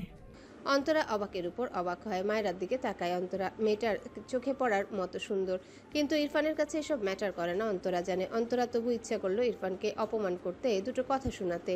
তার আগে ইরফান শক্ত কণ্ঠে বলে, আমার পার্সোনাল প্রপার্টি আর আমার ওয়াইফের পার্সোনাল প্রপার্টি, যেখানে কেউ নজর দিবে তার চোখ দুটো তুলতে আমি জাস্ট একবারও ভাববো না। অন্তরা চোখ বুজে নেয়। ইরফানের দিকে নজর দেয়, তাকে হুঁশিয়ার করছে। অন্তরা চিৎকার করে বলতে ইচ্ছা করছে, আমার মন দিয়ে আমি যাকে ইচ্ছে ভালোবাসবো, তুমি চোখ তুলে নেওয়ার কে? কিন্তু মুখ দিয়ে কথাগুলো বের করতে পারে না। উল্টো নিজেকে সামলে বলে, আমি তোমাকে ভালোবাসি না ইরফান। ইরফান গম্ভীর গলায় বলে। গুড। কথাটা বলে ইরফান উল্টো ঘুরে যেতে নিলে অন্তরা বলে ওঠে, মায়েরা, তোমার অপোজিট ক্যারেক্টারের মায়েরার মতো মেয়েকে তুমি ভীষণ অপছন্দ করো। আমি ঠিক বললাম তো ইরফান? ইরফানের পা থেমে যায়। রাস্তার অপোজিটে দাঁড়ানো মায়রার পানে তাকায়। ল্যাম্পপোস্টের আলোয় মায়রা বোকা বোকা কৌতূহলী চোখ জোড়া খুব সূক্ষ্ম চোখে ইরফান পরখ করে। হলদেটে আলোর কিছুটা মায়রার বাম গাল দখল করে নিয়েছে। ইরফান মায়রার মুখ পানে দৃষ্টি নিবদ্ধ রেখে সূক্ষ্ম হেসে উত্তর দেয়, you are right, I don't like her, but she is my deepest feelings. অন্তরার চোখে এতক্ষণের জমানো অশ্রু গাল বেয়ে গড়িয়ে পড়ে। ইরফানের লাস্ট কথাটা তীরের ন্যায় বুকে বিঁধল। ভার্সিটিতে থাকতে এত এত কেঁদেও দিন শেষে অন্তরা শুনেছে তার প্রতি ইরফানের কোনো অনুভূতি নেই। সে একই কথা উল্টে গিয়ে পজিটিভ হয়ে গেল অন্য এক নারীর জন্যে। এটাই বুঝি ভাগ্য। সে কি করলে ইরফানকে পেত? সে শান্তশিষ্ট। ইরফান এমন মেয়েকেই পছন্দ করে। আর মায়েরা মেয়েটা ভীষণ দুরন্ত, যে ক্যারেক্টার ইরফানের ভীষণ অপছন্দের। কী লাভ পছন্দের তালিকায় থেকে যদি না হৃদয়ে ঠাঁই না পাওয়া যায়? ইরফান কথাটা বলেই গটগট পায়ে মায়রার সামনে গিয়ে দাঁড়ায়। মায়রা অভিমানী চোখে ইরফানের দিকে তাকিয়ে। ইরফান কিছু বলল না। দুহাতের আজলায় মায়রার মুখটা নেয়। মায়রাকে ডান দিকে একটু সরিয়ে নিয়ে এসে মায়রার ঠোঁট জোড়ায় ছোট্ট একটা চুমু আঁকে। মায়রা চোখ বড় বড় করে তাকায়। এটা রাস্তা, মাঝে মাঝে টুকটাক মানুষ যাতায়াত করছে। সবচেয়ে বড় কথা, এখানে মায়রার ম্যাম দাঁড়িয়ে আছে। মায়রার লজ্জায় মাথা কেটে ফেলতে ইচ্ছা করলো। অন্তরা ইরফানের এমন কাণ্ড দেখে চোখ সরিয়ে উল্টো ঘুরে দাঁড়ায়। সেখানে আর দাঁড়ালো না। খুব ভালোই বুঝলো সে মায়রাকে ইরফানের অপছন্দের তালিকা রাখায় প্রশ্ন তুলেছিল বলে ইরফান মায়রাকে নিয়ে স্বীকারোক্তির পাশাপাশি কাজেও অ্যান্সার দিয়ে দিল। অন্তরার চোখের বাঁধ ভেঙেছে। দ্রুত পা চালালো তার বাড়ির দিকে। তার ভাগ্যটা এমন না হলেও পারত। মায়রা ইরফানের দিকে রেগে তাকায়। অসভ্য লোক একটা ইরফান, ভাবলেশীন। বা হাতে মায়রাকে উঁচু করে ধরে গাড়িতে গিয়ে বসে। এবারেও ইরফান মায়রাকে তার কোলে বসিয়ে গাড়ি স্টার্ট দেয়। মায়রার মনে ভীষণ অভিমান। লোকটা তাকে ইচ্ছে করে নিতে আসে না। কবে থেকে যদি আসতো তবে কি এমন হতো? ইরফান কোল থেকে নেমে পাশের সিটে যেতে চায়। ইরফান মায়রাকে তার সাথে চেপে ধরে গম্ভীর গলায় বলে, হোয়াট হ্যাপেন? মায়রা মোচড়ামুচড়ি করতে করতে বলে, ছাড়ুন আমায়, আমায় তো ভুলেই গেছেন আপনি, এখন এসছেন আবার। ইরফান মায়রার পিঠে তার বুক লাগিয়ে বসায়। এরপর মায়রার কাঁধে থুতনি রাখে। দুহাতে গাড়ির স্টিয়ারিং ঘোরাতে ঘোরাতে ঠোঁট বাঁকিয়ে সূক্ষ্ম হেসে মৃদু স্বরে বলে, স্টুপিড বড় হও, নয়তো আরও ভুলে যাবে। কথাটা বলে গাড়ির ভেতর লাইট অফ করে দেয়। বা হাতে মায়রার মাথার উপরে থাকা হিজাব নামিয়ে দেয়। ডান পাশের কাঁধ থেকে হিজাব নামিয়ে দেয়। দৃষ্টির সামনে ডান হাতে স্টিয়ারিং ঘোরায়। এরপর বা হাতে মায়রার পেট বরাবর হাত রেখে ঘাড় বাঁকিয়ে মায়রার গলার ভাঁজে মুখ গুজে শব্দ করে একটা চুমু খায়। এরপর দৃষ্টি রাখে রাস্তার পানে। মায়রা কারেন্ট শক খাওয়ার মতো ঝটকা খায়। মেয়েটা বুঝতেই পারেনি, জমে গিয়ে চুপটি করে বসে থাকে। ইরফান আবারও মায়রার কাঁধে তার থুতনি ঠেকিয়ে দুহাতে গাড়ির স্টিয়ারিং ঘোরাতে ঘোরাতে মৃদু স্বরে বলে, আর কখনো অপরিচিত কারোর সাথে আর কোথাও যাবে না, আন্ডারস্ট্যান্ড? মায়রা মিনমিন করে জিজ্ঞাসা করে, অন্তরা ম্যামকে আপনি কি করে চেনেন? ইরফান গম্ভীর গলায় বলে, ডোন্ট নো। মায়রা ঘাড় বাঁকিয়ে ইরফানের দিকে তাকিয়ে বলে, আপনি বলছেন না কেন আমায়? ইরফান গাড়ি সাইড করে। এরপর দুহাতে মায়রাকে তার দিকে টেনে নিয়ে বলে, ফালতু কোশ্চেনে আনসার করি না আমি। কেন গিয়েছিল ওখানে? মায়রা উত্তর করে না। এই লোক তার কোশ্চেনের অ্যান্সার দেয় না, সেও দিবে না। মাথা নিচু করে মুখ বাঁকা। ইরফান ভ্রু কুচকে বলে, কিছু আক্স করেছি? মায়রা মাথা তুলে ইরফানের দিকে তাকিয়ে মুখ ফুলিয়ে অভিমানী কণ্ঠে বলে, আপনি আমাকে বলেননি, আমিও বলবো না। কথাটা বলে ইরফানের কোল থেকে উঠতে চায়। ইরফান মায়রার হাত টেনে গম্ভীর গলায় বলে, শি ওয়াজ মাই ফ্রেন্ড। মায়েরা পিটপিট করে তাকায় ইরফানের দিকে। ইরফান মায়েরার গালে হাত ডুবিয়ে মায়েরার ঠোঁট জোড়া দৃষ্টি রেখে শীতল কণ্ঠে বলে, I want feedback, you know? I'm very thirsty. আবছা অন্ধকার আবছা আলোর সমন্বয়ে ইরফান আর মায়েরা একে অপরকে ঝাপসা দেখল। ইরফানের দৃষ্টিতে মায়েরা তার লাজুক চোখচোরা নামিয়ে নেয়। ইরফান সূক্ষ্ম হাসলো। মায়েরা নড়াচড়া করলো না, বরং ইরফানের সাথে সিটিয়ে গিয়ে দুহাতে ইরফানের বুকের কাছে শার্ট আঁকড়ে ধরে ইরফানের বুকের ডান গাল থেকে হঠাৎই ফুপিয়ে উঠল। ইরফান বিচলিত হয়। মায়েরার মাথা উঠাতে চায়, মায়েরা মাথা উঠায় না। ইরফান বিচলিত কণ্ঠে বলে, What happened? Are you okay? Don't cry. কিছু করছি না। কথাটা বলে ডান হাতে মায়েরার গাল স্পর্শ করে। চুলগুলো খুলে গিয়েছে। মায়েরা চোখ তুলে তাকায় ইরফানের দিকে। দুহাতে ইরফানকে জড়িয়ে ধরল। এরপর চোখ বুঝলো। ইরফান তীক্ষ্ণ চোখে তাকিয়ে দেখলো মায়েরাকে। গালের সাথে পানি লেপটে রয়েছে। ইরফান ডান হাতে মায়েরার ভেজা গাল মুছে দেয়। দ্বিতীয়বার ইরফান হাত বাড়ালে মায়েরা বাঁ হাতে ইরফানের হাত ছাড়া দেয়। ইরফান তবদা খেয়ে যায়। চোখ নামিয়ে বলে, স্টুপিড, কি প্রবলেম? মায়েরা ইরফানকে ওভাবেই ধরে রাখলো। ইরফানের বুক থেকে মাথা উঠালো না। মাথাটা একটুখানি উঁচিয়ে কান্না মাখা গলায় বলে, আপনি হার্টলেস। 2 দিন পর পর আমায় ভুলে যান, পাষাণ লোক। ইরফান তীক্ষ্ণ দৃষ্টিতে তাকিয়ে মায়েরার কথা শুনলো। মায়েরা চোখ থেকে আবারও পানি গড়িয়ে পড়ে। মায়েরা চোখ বুজে ইরফানের বুকে মুখ গুজলো। ইরফান মায়েরাকে টেনে মায়েরাকে তার মুখোমুখি করে ঠান্ডা গলায় বলে, কান্নার কারণ এটাই? মায়েরা পিটপিট করে তাকায় ইরফানের দিকে। ইরফান তাকে অ্যাভয়েড করে বলে সে কাঁদছে। ইরফান ব্যাপারটা ধরতে পেরেছে। বুঝতে পেরেই মায়েরা দ্রুত চোখ খিচিয়ে নিয়ে বলে, আমি বাড়ি যাব। ইরফান গম্ভীর মুখে মায়েরার মুখ পানে চেয়ে রইল খানিক। কানের পিঠ পেরিয়ে মায়েরার চুলের ভাঁজে 4 আঙ্গুল চালিয়ে ঠোঁট বাঁকায় সামান্য। বাঁ হাতে মায়েরাকে তার দিকে আরেকটু টেনে নিয়ে মৃদু স্বরে বলে, You are a really stupid girl. That's why I don't like you. ইরফানের কথাটা শুনে মায়েরা চোখ মেলে তাকায়। ইরফান মায়েরার দিকে চেয়ে মায়েরা ফুসফুস করতে করতে একদম ইরফানের মতো করে বলে, I hate you, mister. ইরফানের চোয়াল ঝুলে যায়। বিস্ময় দৃষ্টিতে তাকায় মায়েরার পানে। মায়েরা ইরফানের বুকে মুখ ঠেকিয়ে মিটিমিটি হাসলো ইরফানের রিয়াকশন দেখে। কিন্তু সে ইরফানকে জড়িয়ে ধরেছে খেয়াল করতে ভীষণ লজ্জা পেল। ধীরে ধীরে ইরফানকে ছেড়ে মাথা নিচু করে পাশের সিটে বসতে চায়। এই জন্য একটু সরতে নিলে ইরফান মায়েরার ডান হাতে এক টান দিয়ে নিয়ে মায়েরার ঠোঁট জোড়া আঁকড়ে ধরে। মায়েরা হতভম্ব। ইরফান মায়েরার গলায় তার ডান হাত আলতো হাতে স্লাইড করতে থাকে। বা হাতের মুঠোয় মায়েরার 2 হাত আঁকড়ে ধরে। বেশ কিছুক্ষণ পর ইরফান মায়েরাকে ছেড়ে দেয়। মায়েরা মাথা নিচু করে নেয়। ইরফান মায়েরার 2 হাত ছেড়ে খোলা চুলগুলো গলার সামনে থেকে সরিয়ে পিছন দিকে নিয়ে রাখে। ডান হাতে মায়েরার মুখ উঁচু করে। মায়েরা চোখ বুজে নিয়েছে। ইরফান ঠোঁট বাঁকিয়ে একটু হাসলো বোধহয়। 2 হাতে মায়েরার পিঠ আগলে নিয়ে মেয়েটার গলার ভাঁজে মুখ নিয়ে লম্বা শ্বাস টেনে নেয়। মায়েরা কেঁপে ওঠে। ইরফান ওভাবে ঠান্ডা গলায় বলে, স্টুপিড গার্ল, হেডকে লাভে কনভার্ট করে নেব, ডোন্ট ওয়ারি। শুদ্ধ খাবার টেবিলে বসে কারোর সাথে ফোনে কথা বলছিল। ত্রিনা বেগম সামিয়াকে বললেন শুদ্ধকে খাবার বেড়ে দিতে। সামিয়া মাথা নাড়িয়ে বলে, তুমি দাও ত্রিনা আম্মা। ত্রিনা বেগম বিরক্ত হয়ে বলে, কি সমস্যা তোর? 2 দিন পর ওর ঘরে গিয়ে বসে থাকবি? এখন 2 মিনিটের জন্য সামনে যেতে পারছিস না? যা খেতে দে, আমার ছেলেকে অপেক্ষা করছে। আমার শরীরটা ভালো লাগছে না। সামিয়া ঢোক গিলল। মেয়েটা ভীষণ নাজুক স্বভাবের। ত্রিনা বেগম তার ঘরের দিকে যেতে যেতে বলেন, খাবার দে যা, আর একবার দোনোমনো করলে থাপ্পড় খাবি। ত্রিনা বেগমের শাসনে মেয়েটি চুপসে যায়। আর চোখে একবার শুদ্ধর দিকে তাকালো। শুদ্ধ হাসতে হাসতে কারোর সাথে কথা বলছে। মাথা নিচু তার, তবে একটু পর পর গা দুলিয়ে হাসছে। সামিয়া বেশ কিছুক্ষণ শুদ্ধর দিকে তাকিয়ে রইল। শুদ্ধর কিছু কথা কানে আসে। এই না না না প্লিজ। কথাটা শুনে সামিয়া ফিক করে হেসে দিল। শুদ্ধ হাসির শব্দ পেয়ে মাথা তুলে তাকায়। সামিয়াকে তার দিকে চেয়ে হাসতে দেখে ভ্রু কুঁচকে নিল। এরপর চোখ সরিয়ে আবারও কথা বলায় ব্যস্ত হয়। শুদ্ধ তাকানোর সাথে সাথে সামিয়া চোখ সরিয়ে নিয়েছিল। মেয়েটি লজ্জা পেয়েছে। শুদ্ধর কথা বলা শেষ করে গা টানা দিয়ে তার মাকে ডাকলে সামিয়া এগিয়ে এসে বলে, আপনার আম্মা আমাকে খাবার দিতে বলেছে, তার শরীর ভালো না। শুদ্ধ সামিয়ার দিকে একবার তাকালো। এরপর কিছু না বলে চেয়ার থেকে উঠে তার মায়ের ঘরে যায়। সামিয়া বোকা চোখে শুদ্ধর প্রস্থান দেখলো। ত্রিনা বেগম ওই কথাটা যে কথার কথা তাকে বলেছিল যেন সে শুদ্ধকে খেতে দেয়, এটা সামিয়া বুঝেছিল, কিন্তু মুখ ফসকে শুদ্ধকে বলে দিয়েছে। শুদ্ধ তার মায়ের পাশে বসে জিজ্ঞাসা করে, মা কি হয়েছে তোমার? ত্রিনা বেগম ছেলের কণ্ঠে চোখ মেলে তাকায়। ছেলে চিন্তিত মুখখানা দেখে বলেন, কিছু হয়নি তো আমার, তোর কি হয়েছে? শুদ্ধ চোখ ছোট ছোট করে তাকিয়ে বলে, ওই মেয়েটা যে বললো তুমি অসুস্থ। ত্রিনা বেগম কপাল চাপড়ালেন। এই সামিয়াকে নিয়ে আর পারে না। শুদ্ধর মুখে হাত বুলিয়ে বলে, আমার কিছু হয়নি বাবা, ঘুম পেয়েছে আমার, তুই খেয়ে নে, দুপুরেও তো বাইরে কি খাস না খাস। শুদ্ধ তার মাকে দেখে বুঝলো আসলেই তার মা সুস্থ, তাই আর কথা না বাড়িয়ে ঘরের লাইট নিভিয়ে দরজা ভিড়িয়ে বাইরে চলে গেল। শুদ্ধ সামিয়ার দিকে চেয়ে গম্ভীর গলায় বলে, আমার মায়ের অসুস্থতা নিয়ে মস্করা করছো? আর একদিন এমন দেখলে থাপড়ে বয়রা বানিয়ে দিব বলে দিলাম। সামিয়া মাথা নিচু করে রাখে। সে তো মিথ্যা বলেনি, কিন্তু ত্রিনা বেগমের বলা কথাটা মিথ্যা জেনেও ভুল করে শুদ্ধকে বলে ফেলেছে। মিনমিন করে বলে, জি দুঃখিত। শুদ্ধ নিজে নিজে টেবিলের উপরে রাখা খাবার তার প্লেটে বেড়ে নেয়। সামিয়া এগিয়ে এসে বলে, আপনি বসুন, আমি দিচ্ছি। শুদ্ধ বিরক্ত হলো। ইদানিং মেয়েটাকে তার আশেপাশে বেশি দেখে, যেটাতে সে খুবই আনইজি ফিল করে।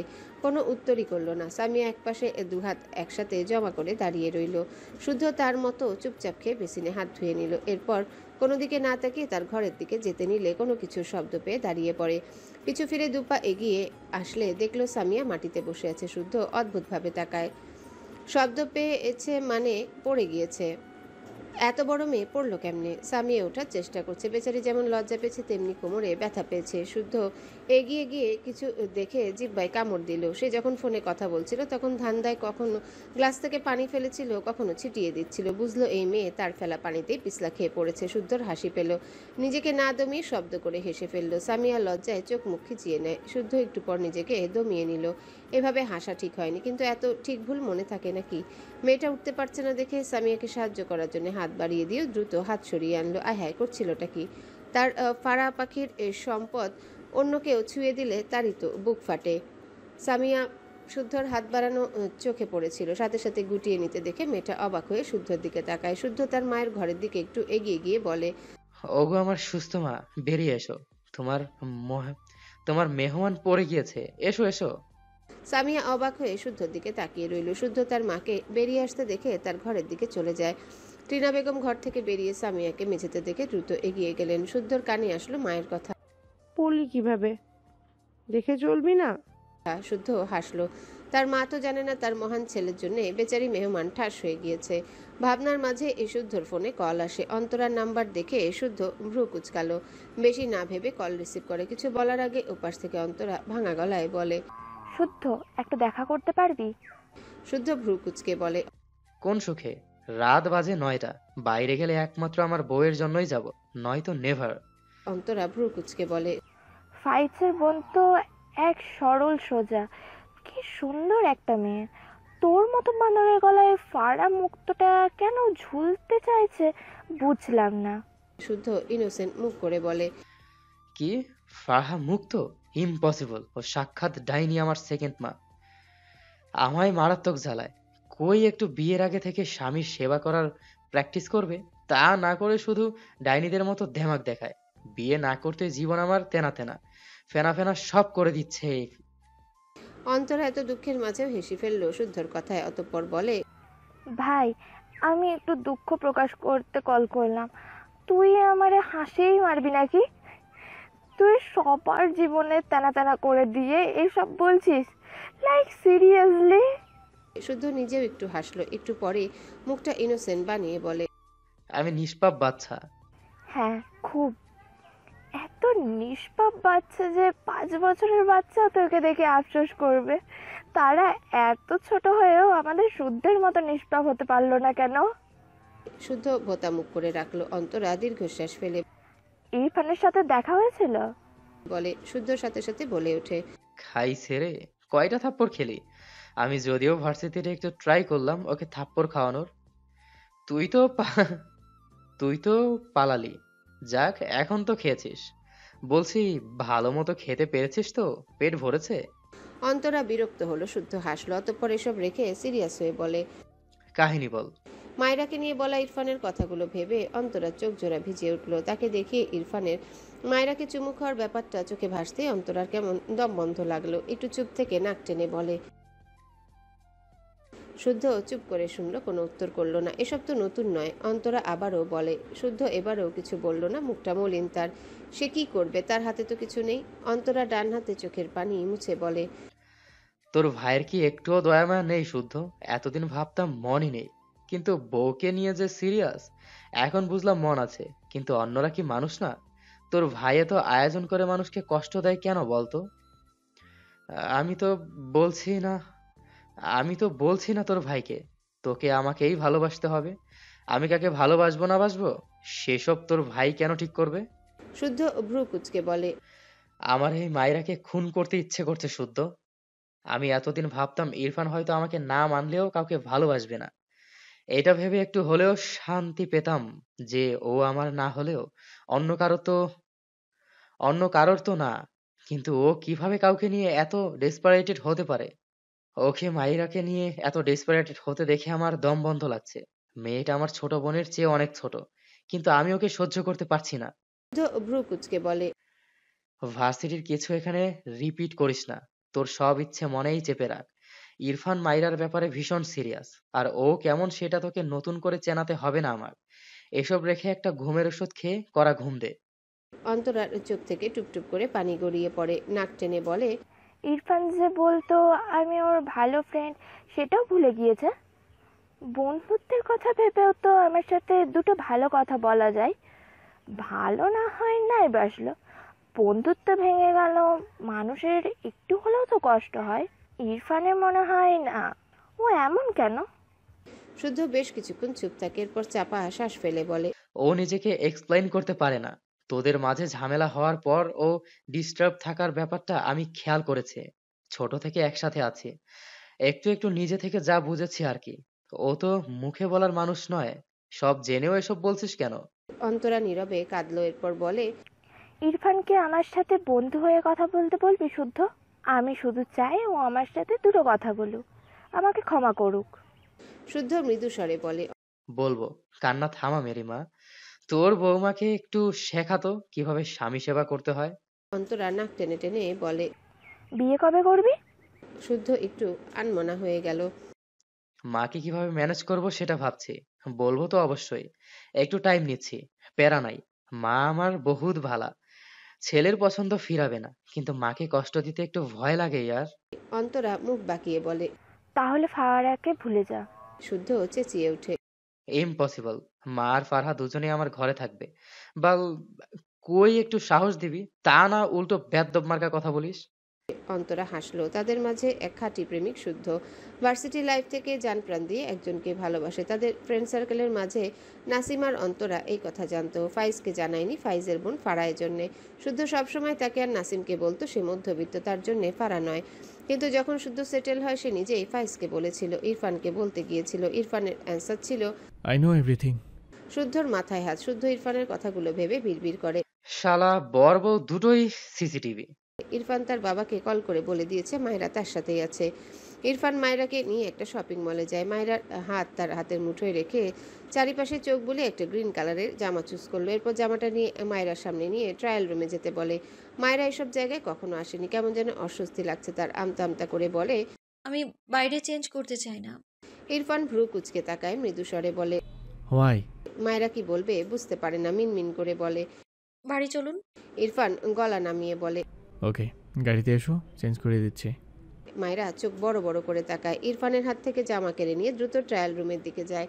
ইরফান দুহাত প্যান্টের পকেটে রেখে মায়রার দিকে তাকিয়ে ঠোঁট বাঁকিয়ে সূক্ষ্ম হাসে। কিছুক্ষণের মাঝেই মায়রা জামাটা গায়ে জড়িয়ে ট্রায়াল রুম থেকে বেরিয়ে আসে। হাঁটুর নিচ পর্যন্ত গ্রিন কালারের গোল জামা, সেম কালারের একটা চুড়ি পায়জামা, সাথে ওড়না মাথায় দেয়া। মায়রা ধীর পায়ে এগিয়ে আসে ইরফানের দিকে, মাথা নিচু তার। মায়রার পায়ে কিছুক্ষণ আগে ইরফানের কিনে দেওয়া একজোড়া ব্ল্যাক কালার জুতো। ইরফান মায়রার আলতো পায়ে হেঁটে আসা গভীর মনোযোগ দিয়ে দেখে। তার মনে হলো মেঝে ব্যথা পাবে, জন্য মায়রা এত আলতোভাবে মেঝেতে পা ফেলছে। ব্যাপারটা বিরক্ত নয়, বরং ভালো লাগা কাজ করলো। দৃষ্টি উপরের দিকে তুলে তাকায়, মাথা নিচু করে তার দিকে এগিয়ে আসছে মেয়েটা। ইরফানের ঠোঁটের কোণে হাসি ফুটলো, বিড়বিড় করলো, মাই গ্রিন বাটারফ্লাওয়ার। কয়েক সেকেন্ড পেরোতেই হঠাৎই ইরফানের ঠোঁটে লেগে থাকা হাসি মিলিয়ে গিয়ে দু চোখে ক্রোধ জমা হয়, চোয়াল শক্ত হয়ে যায়। ডান হাত মুষ্টিবদ্ধ করে তীক্ষ্ণ চোখে তাকায় মায়রার থেকে। দুহাত দূরত্বে মায়রার দিকে এগিয়ে যাওয়া একটি ছেলেকে দেখে বড় বড় পা ফেলে বা হাতে মায়রাকে টেনে তার বাম পাশে এনে মায়রার মাথার পিছনে হাত দিয়ে তার বুকের বা পাশে মায়রার কপাল চেপে ধরে। এক সেকেন্ডও সময় ব্যয় না করে ছেলেটার সামনে ডান পা বাড়িয়ে দেয়। সামনে কাচের টেবিলের উপর ভারী কাচ ছিল। ছেলেটি সেই কাচের উপর মুখ থুবড়ে পড়ে, কাচ ভেঙে টুকরো টুকরো হয়ে যায়। ছেলেটির আর্তনাদ করে উঠে। ইরফান তীক্ষ্ণ চোখে চেয়ে থাকলো কিছু সময়। সামনের কাচকে টার্গেট করে ইরফান ছেলেটিকে ফেলেছে। আশেপাশ থেকে মানুষজন এগিয়ে আসে। ইরফান ভাবলেশীন। মায়েরা মাথা উঠাতে চাইলে ইরফান মায়েরার কোমর ধরে উঁচু করে কয়েক পা পিছিয়ে যায়। মায়েরা দ্রুত মাথা ঘুরিয়ে পেছনে তাকাতে চাইলে ইরফান দুহাতে মায়েরার গাল চেপে মৃদুস্বরে বলে, ডোন্ট লুক। মায়েরা অবাক হয়ে ইরফানের দিকে তাকায়। ইরফান খুব স্বাভাবিকভাবে মায়েরার দিকে ভালোভাবে দৃষ্টি বুলিয়ে চেক করে বলে, সাইজ ঠিক আছে? মায়েরা এসব রেখে ইরফানের উদ্দেশ্যে বিচলিত কণ্ঠে বলে, পেছনে কি হয়েছে? ইরফান পিছনে একবার তাকালো। ছেলেটির মুখ পুরো রক্তাক্ত হয়ে গেছে। ইরফান দৃষ্টি ঘুরিয়ে মায়েরার পানে চেয়ে মৃদুস্বরে বলে, নাথিং। এরপর মায়েরার কোমরের দিকে হাত দিয়ে চেক করতে চায় জামাটা কি ঢিল হয়েছে নাকি টাইট। মায়েরা ইরফানের হাত আঁকড়ে ধরে বলে, কি করছেন? ঠিক হয়েছে তো? ইরফান আর কিছু বলল না। মায়েরার পিছনে এসে দাঁড়িয়ে মৃদুস্বরে বলে, গো। মায়েরা পিছনে তাকাতে মাথা ঘোরাতে চায়। তার আগে ইরফান পিছনে দিয়ে মায়েরার কপালে হাত দিয়ে মায়েরার মাথা তার বুকে চেপে ধমকে বলে, স্টুপিড, আমাকে রাগিও না, যেতে বলেছি আমি। মায়েরা অসহায় চোখে তাকালো। এই লোকটা এমন কেন? কি হয়েছে পিছনে? সবার কথা শুনে মনে হচ্ছে কেউ গুরুতর আহত হয়েছে, কিন্তু কিভাবে? কিছু ভাঙার আওয়াজও পেয়েছে। ইরফান মায়েরাকে ছেড়ে গম্ভীর গলায় বলে, গো। মায়েরা এগিয়ে যায়। ইরফান মায়েরার পিছু পিছু। ছেলেটি মায়েরার দিকে অদ্ভুত চোখে তাকিয়েছিল, সাথে ইচ্ছে করে মায়েরাকে ধাক্কা দিতে চাইছিল।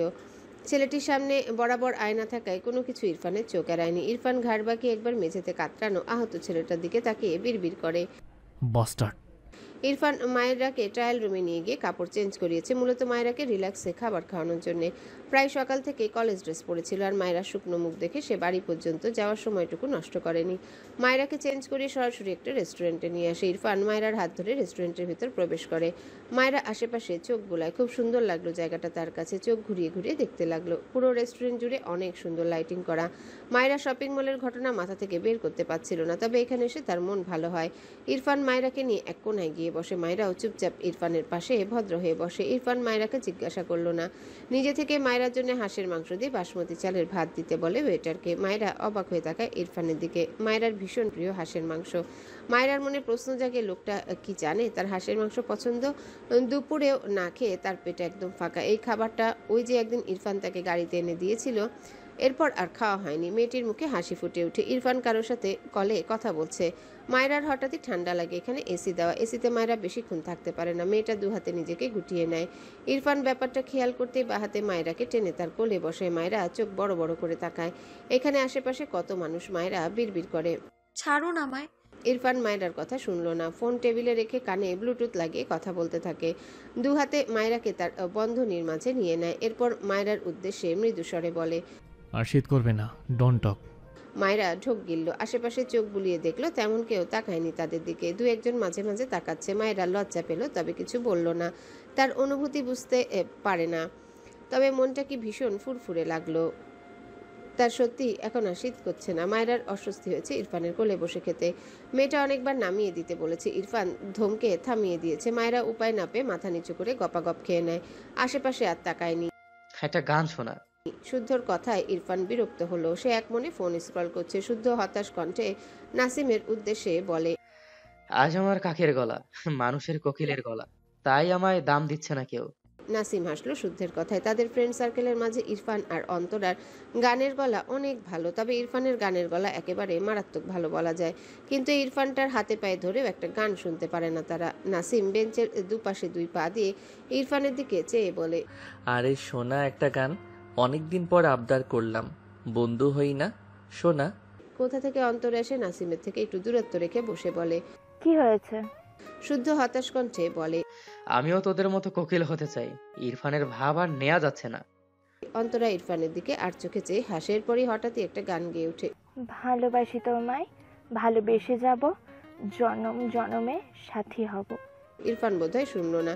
অন্তরা ইরফানের দিকে চেয়ে মৃদু হেসে গানটা গাইল। সবাই বাহবা দিল। শুদ্ধ এবার ইরফানকে তেল মাখে, ও কোকিল, কোকিল শোনা, একটা গান শোনা। তোকে আমি তুন্দুল বউ কিনে দিব, 2 লাইন শোনা নে। ইরফান বিরক্ত হলো। দুঃখের বিষয়, ইরফানকে এত তেল দিলেও ইরফান শেষমেশ 2 লাইনও গান গাইল না। সবাই হতাশ হলো। কখনো ইচ্ছে করলে ইরফান একা একাই গায়। শুদ্ধ ফাইজ কেউ এসে তার পাশে বসলে স্টপ হয়ে যায়। এইভাবেই তাদের বেশ কয়েকবার ইরফানের গলায় গান শোনা হয়েছে। সেই দিনের কথাগুলো ভেবে শুদ্ধ দীর্ঘশ্বাস ফেলল। সে ইরফানের বাসায় এসেছে। ইরফানকে অন্তরার কথা বলতে ইরফান রেগে যায়। শুদ্ধ তাদের ভার্সিটি লাইফের ছোট্ট একটা ভিডিও ওপেন করে দেখায় ইরফানকে। শুদ্ধর এই অভ্যাস আছে, অনেক ভিডিও তার কাছে সেভ আছে। ইরফান কিছু বলল না, শুধু দেখলো তাদের সবার ভার্সিটি লাইফের ছোট্ট ছোট্ট কাহিনীগুলো। শুদ্ধ ফোন পকেটে রেখে বলে, অন্তরার সাথে ফ্রেন্ডশিপটা ঠিক করে নে ইরফান, আগের কথা ভুলে যা। ইরফান বসা থেকে দাঁড়িয়ে যায়, রেগে বলে। ইম্পসিবল। শুদ্ধ অসহায় চোখে চেয়ে বলে। ইরফান, অন্তরা আমাদের ফ্রেন্ড, আগে সব ভুলে যা। অন্তরা ফ্রেন্ডশিপ নষ্ট হওয়ার জন্য কষ্ট পায়। ইরফান চোখ বুজে শ্বাস ফেলে, এরপর শান্ত গলায় বলে। She was like my sister, but সে নিজ হাতেই রিলেশন ডিস্ট্রয় করে দিয়েছে। কথাটা বলে আর দাঁড়ায় না, শুদ্ধ চুপ করে রইল। ইরফানের কথাটা ভাবলো, কেন যেন প্রাণহীন হাসলো। তার ভীষণ আফসোস হলো ইরফান বোনের মতো অন্তরাকে হারিয়ে খুব ভালো নেই, অথচ সে ছাপ এই ছেলেটা তার কোথাও এক বিন্দু কেন রাখে না। ইরফান শুদ্ধর ঘর থেকে নিজের ঘরে আসে। মায়েরা বিছানায় এলোমেলো হয়ে ঘুমিয়ে আছে। ইরফান ঘড়িতে একবার সময় দেখলো, রাত 11টা। বেশ অনেকক্ষণ মায়রার মুখ পানে চেয়ে রইল ইরফান। এগিয়ে এসে মায়রার কাছ ঘেঁষে দাঁড়ায়। মায়রা নড়ে চড়ে ওঠে, চুলগুলো মুখের উপর আসায় মায়রা বিরক্তিতে চোখ মুখ কুঁচকে নেয়। ইরফান একটু ঝুঁকে ডান হাতে মায়রার অবাধ্য চুলগুলো মুখের উপর থেকে সরিয়ে দেয়, ঠোঁট বাঁকিয়ে সামান্য হেসে মৃদুস্বরে গেয়ে ওঠে। তোকে একা করে দেখার লোকে কি মজা, সে তো আমি ছাড়া কেউ জানে না রে। মায়রা কলেজে যাওয়ার জন্য বোরখা পরছিল। ইরফান হঠাৎই কোথা থেকে যেন এসে মায়রার হাত টেনে ধরে। মায়রা ভ্রু কুঁচকে পিছু ফিরে তাকায়। ইরফান মায়রার হাত থেকে বোরখা নিয়ে ছুঁড়ে ফেলে। মায়রা বিস্ময় কণ্ঠে বলে, কি করছেন? আমি কলেজে যাব তো। ইরফান গম্ভীর গলায় বলে। ওই কলেজে আর পড়বে না। মায়রা কি বলবে বুঝে পায় না, অবাক হয়ে বলে, তাহলে কোথায় পড়বো? ইরফান মায়রার মাথার এলোমেলো চুল কানের পিঠে গুজে দেয়, মৃদুস্বরে বলে। New college.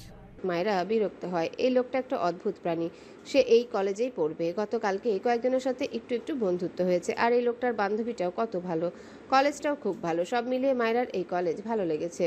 মায়রা ইরফানের সামনে থেকে সরে গিয়ে মেঝে থেকে বোরখা তুলে নেয়। ইরফান আবারও মায়রার হাত থেকে বোরখা কেড়ে নিয়ে চোখ রাঙিয়ে বলে, স্টুপিড, আমায় রাগেও না।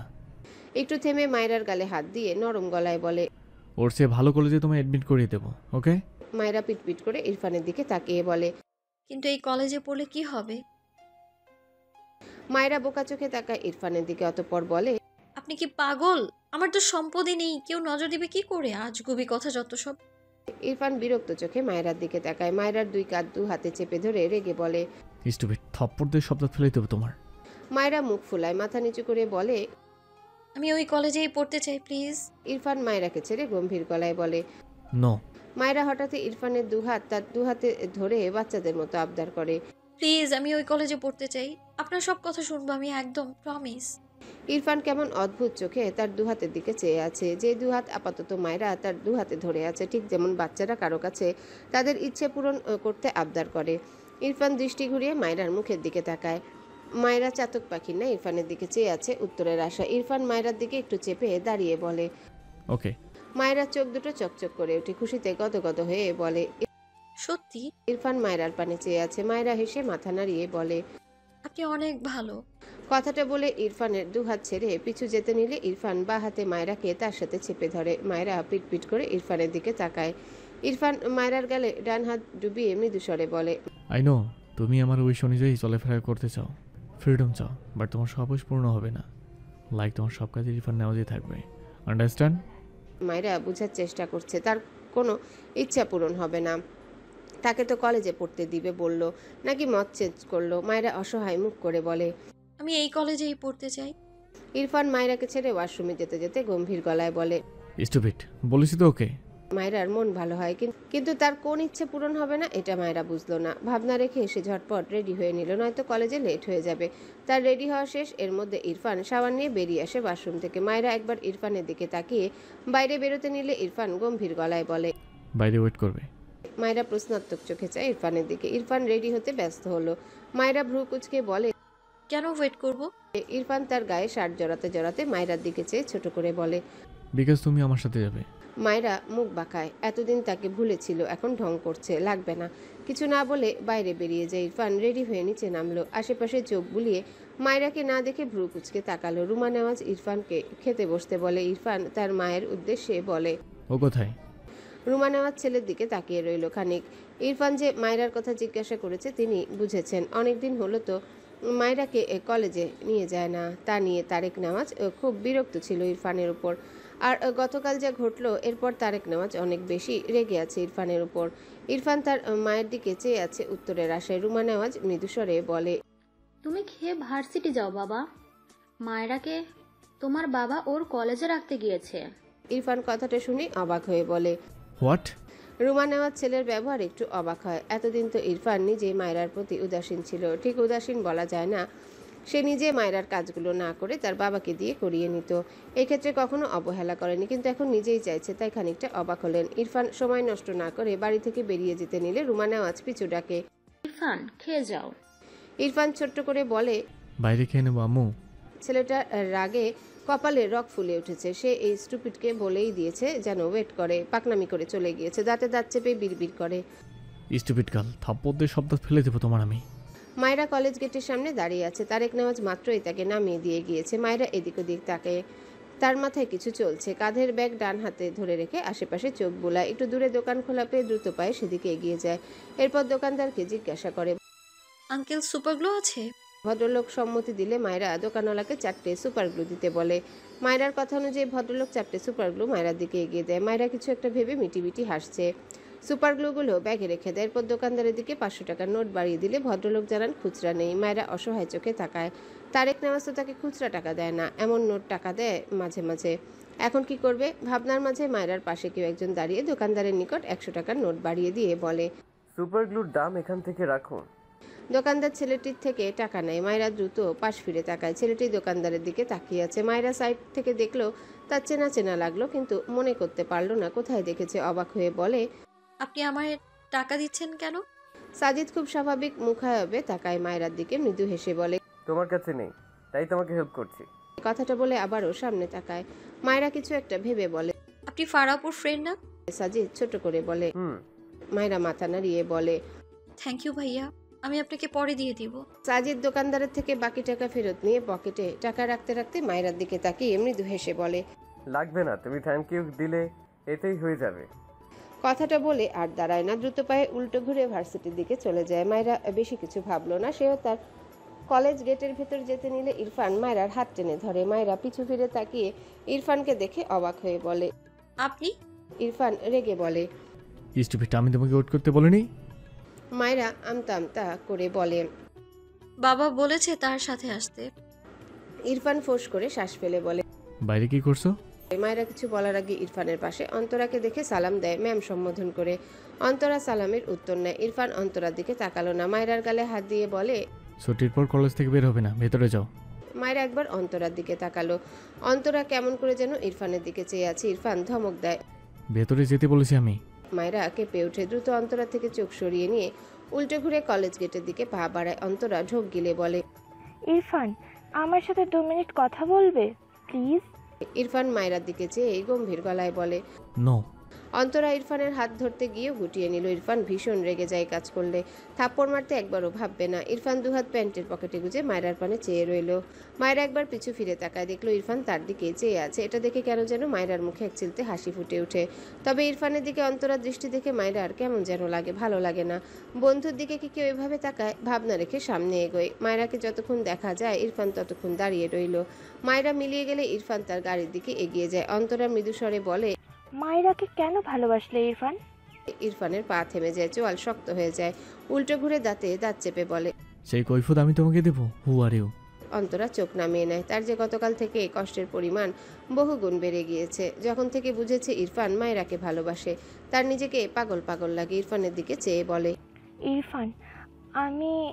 ইরফান অন্তরার কথা শুনলই না, উল্টো ঘুরে গটগট পায়ে চলে যায়। অন্তরা ছলছল চোখে ইরফানের প্রস্থানের দিকে চেয়ে রইল। বেশ কিছুক্ষণ দাঁড়িয়ে থেকে একসময় নিজেকে সামলে নিয়ে কলেজে চলে যায়। মায়রার 2টো ক্লাস শেষ হয়েছে। মায়রার সাথে 3টা মেয়ের পরিচয় হয়েছে গতকাল। আজ তাদের সাথেই বসেছে। একজন বলে উঠে, মায়রা, তুই এনেছিস তো সুপার গ্লু? মায়রা মেয়েটার কথা শুনে ব্যাগ থেকে 4টা সুপার গ্লু বের করে সবাইকে দেখিয়ে হেসে বলে, জীবনেও ভুলবো না। এসব কাজ করতে কেউ ভুলে যায় নাকি? আরেকটা মেয়ে মায়রার পিঠে থাপ্পড় মেরে বলে, তুমি কি বুদ্ধিমতী রে মায়রা।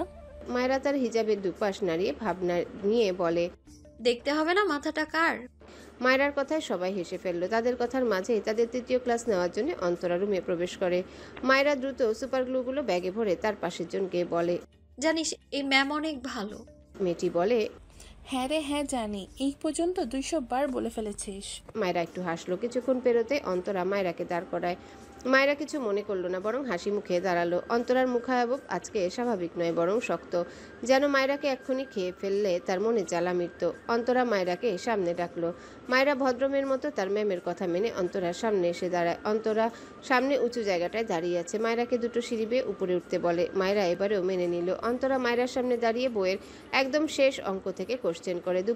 দুঃখের বিষয় মায়েরা একটাও পারছে না। পারবে কি করে? সে মাত্র কলেজে উঠলো, সর্বোচ্চ প্রথম থেকে 2 থেকে 3টে অধ্যায় পড়া হয়েছে তার। সেখানে কোথা থেকে যে প্রশ্ন ধরেছে মায়েরা সব মাথার উপর দিয়ে যায়। মায়েরা মিনমিন করে বলে, ম্যাম এগুলো তো আমাদের পড়ানো। অন্তরা চিল্লিয়ে ধমক দেয়, শাট আপ।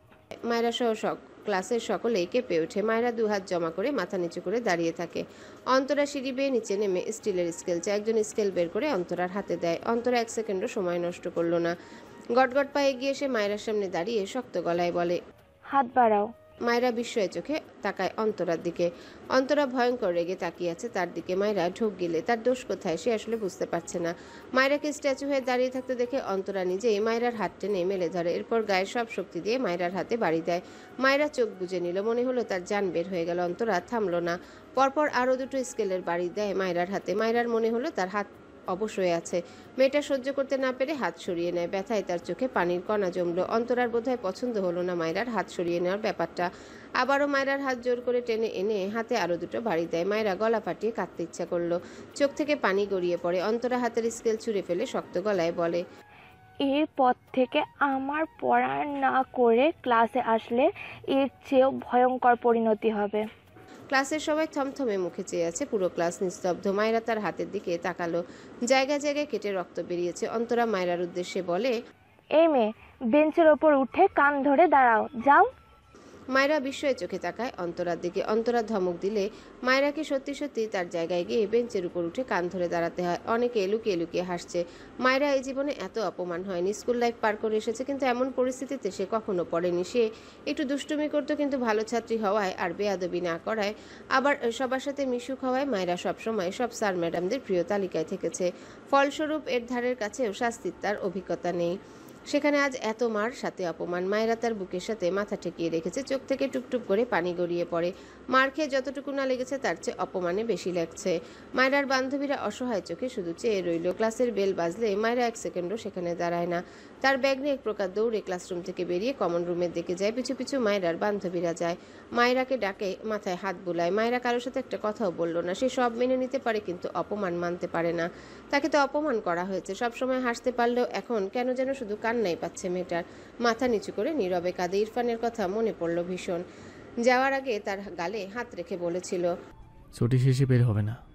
মায়েরা বুঝেছে ইরফান তাকে নিতে আসবে। তার ইচ্ছে করলো ইরফান এক্ষুনি এসে তাকে নিয়ে যাক এখান থেকে। তার বান্ধবী একটু ভালো নয়। প্রায় ঘন্টাখানেক মায়েরা মাথা নিচু করে নীরবে অশ্রু বিসর্জন দেয়। এরপর মায়েরা নিজেকে সামলে ওয়াশরুমে থেকে মুখে পানি দেয়। ডান হাতটা ট্যাপের নিচে ধরে রাখে কয়েক মিনিট। দাঁতে দাঁত চেপে ব্যথা সহ্য করে নেয়। এরপর ওয়াশরুম থেকে বেরিয়ে আসে। তার 3টে নতুন ফ্রেন্ড অসহায় মুখ করে গোল হয়ে বসে আছে। মায়েরার খারাপ লাগলো, তার জন্য এরা সবাই মন খারাপ করে বসে আছে। মায়েরা তাদের পাশে এসে বসে হেসে বলে, এই তোরা এমন কেন? অন্য কেউ মন খারাপ করে থাকলে তোদের উচিত তাকে জোকস বলে মন ভালো করে দেয়া, তা না করে তোরাও শোক পালন করছিস। দেখ, সবাই অবাক হয়ে তাকায় মায়েরার পানে। মেয়েটা সত্যিই হাসছে, যেন দুঃখের ছিটে ফোঁটা তার মাঝে নেই। মায়েরা হেসে কানে কানে ফিসফিসিয়ে কিছু একটা বলে শব্দ করে হাসে। মায়েরার কথা শুনে ওরাও না হেসে পারল না। 4 বান্ধবী হাসতে হাসতে একজন আরেকজনের উপর হেলে পড়ছে। একটু আগে যেখানে মায়েরা কেঁদে ভাসালো, সেই মেয়ে সবাইকে প্রাণখোলা হাসি উপহার দিচ্ছে। ইরফান ক্লাসরুম থেকে বেরিয়ে আসে। শুদ্ধ কিছুটা দূরের একটা রুম থেকে ক্লাস নিয়ে বেরিয়ে ইরফানকে দেখে এগিয়ে আসে ইরফানের দিকে। ইরফানের দৃষ্টি অনুসরণ করে আফসোসের সুরে বলে, আজ মায়েরা ছোট বলে একটু বড় হলেই কি সুন্দর তোর সাথে ভার্সিটি এসে তোর কোলে বসতে পারতো। আমার কি যে কষ্ট হয়। লাস্ট কথাটা চরম দুঃখ দুঃখ মুখ করে বলে। ইরফান বিরক্তিকর চোখে তাকালো শুদ্ধর দিকে। শুদ্ধ ভ্রু কুঁচকে বলে, আরে সত্যি বলছি, আমার মারাত্মক কষ্ট হয়। এখন মাইরাটা এখানে থাকলেই তুই কি সুন্দর তোর অফিস রুমে গিয়ে ওকে কোলে নিয়ে বসে থাকতে পারতি। ইরফান রেগে বলে। Shut up. শুদ্ধ না বুঝার ভান করে বলল, কি টাপ।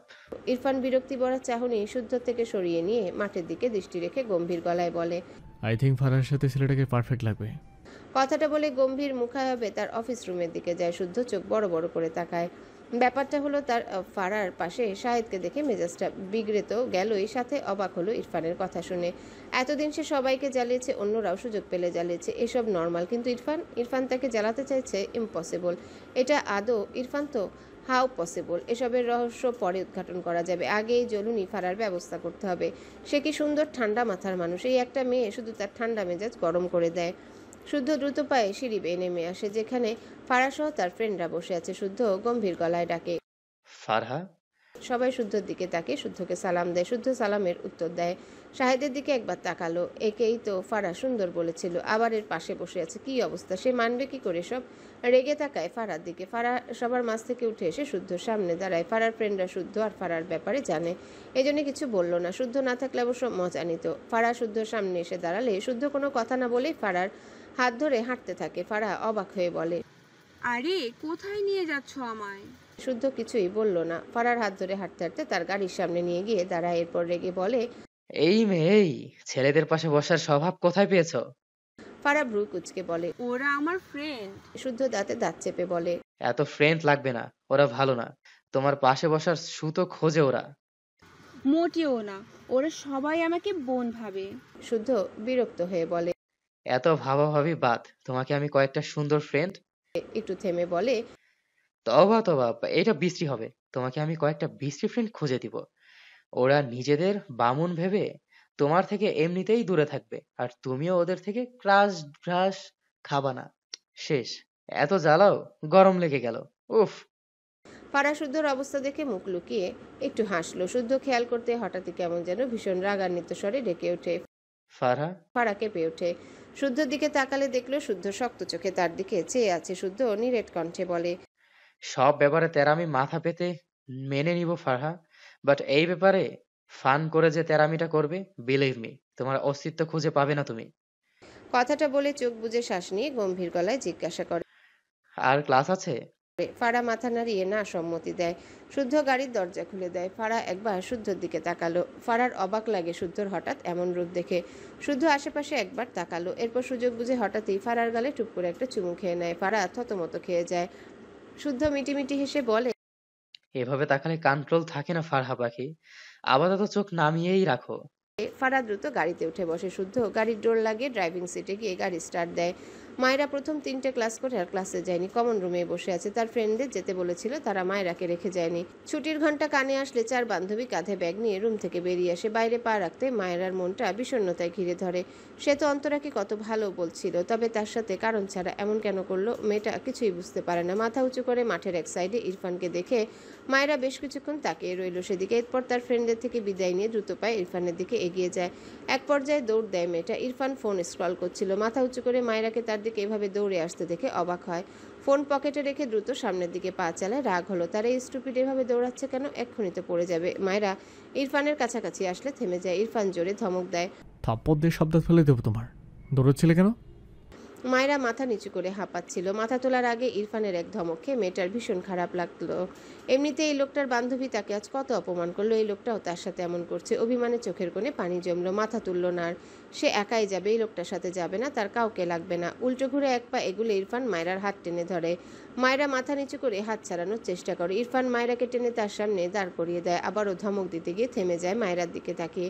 মায়েরা মাথা উঁচু করে কান্না মাখা গলায় বলে, ছাড়ুন আমায়, আমি বাড়ি যাব। সবগুলো পাষাণ শুধু আমাকে মারতে আসে। মায়েরার চোখ মুখ যেমন লাল তেমনি ফোলা। ইরফান মায়েরার দিকে বিস্ময় দৃষ্টিতে তাকিয়ে থাকে। দ্রুত মায়েরার মুখ দুহাতের আজলাই নিয়ে বিচলিত হয়ে নরম গলায় জিজ্ঞাসা করে, হোয়াট হ্যাপেন? কাঁদছো কেন? ইরফানের এমন নরম সুর পেয়ে মায়েরার দলা পাকিয়ে কান্না বেরিয়ে আসতে চাইল। ভীষণ মন খারাপের দিনে কাউকে পাশে পেয়ে গেলে বোধহয় মন গলে যায়। কাঁদতে ইচ্ছে করে ভীষণ। মায়েরারও ইচ্ছা করলো, তবে মেয়েটা একদম কাঁদতে চায় না। সে কি সস্তা নাকি? কান্না মানুষের দুর্বলতা। নিজের দুর্বলতা আপন মানুষ ছাড়া কারো সামনে কখনোই প্রকাশ করতে নেই। মায়েরার কান্নাগুলো গিলে নিতে চাইলো, তবে মায়েরার মনের হাজারো বাধা পেরিয়ে অবাধ্য চোখের পানি চোখ বেয়ে গালে গড়িয়ে পড়ে। ইরফান ভীষণ বিচলিত হয়। কি হয়েছে তার বার্ড ফ্লাওয়ারের? ভীষণ নরম গলায় আদুরে সুরে বলে, what happen little girl? Don't cry, I will fix everything, just tell me. এমন আদুরে সুরে মায়রার আরও কান্না পায়। আশেপাশে অনেকেই বাঁকা চোখে তাকায় ইরফান মায়রার দিকে, তবে কেউ কিছু বলে না। ইরফান সেসব পাত্তা দেয় না। মায়রা ইরফানের আদুরে সুর পেয়ে মাথা নিচু করে ইরফানের বুকে মুখ ঠেকিয়ে দুহাতে ইরফানকে জড়িয়ে ধরে নিঃশব্দে চোখের পানি ফেলে। ইরফান স্তম্ভিত হয়ে যায় মায়রার কাণ্ডে। ইরফান মায়রাকে বা হাতে আগলে নিল, মৃদু স্বরে বলে, ডোন্ট ক্রাই। মায়রা 2 মিনিটে নিজেকে সামলে নিল। ইরফানকে জড়িয়ে ধরেছে বুঝতে পেরে দ্রুত ইরফানকে ছেড়ে দেয়, তবে ইরফান মায়রাকে ছাড়ল না। বা হাতে মায়রাকে তার সাথে জড়িয়ে রেখে ডান হাতে মায়রার ভেজা মুখ মুছে দেয়। এরপর 1 সেকেন্ডও সময় ব্যয় না করে মায়রাকে কোলে তুলে নেয়। মায়রা দ্রুত বলে ওঠে, কি করছেন? ইরফান উত্তর করল না। পায়ের গতি বাড়িয়ে কলেজ গেট থেকে বেরিয়ে যায়। অনেকেই অবাক হয়ে ইরফান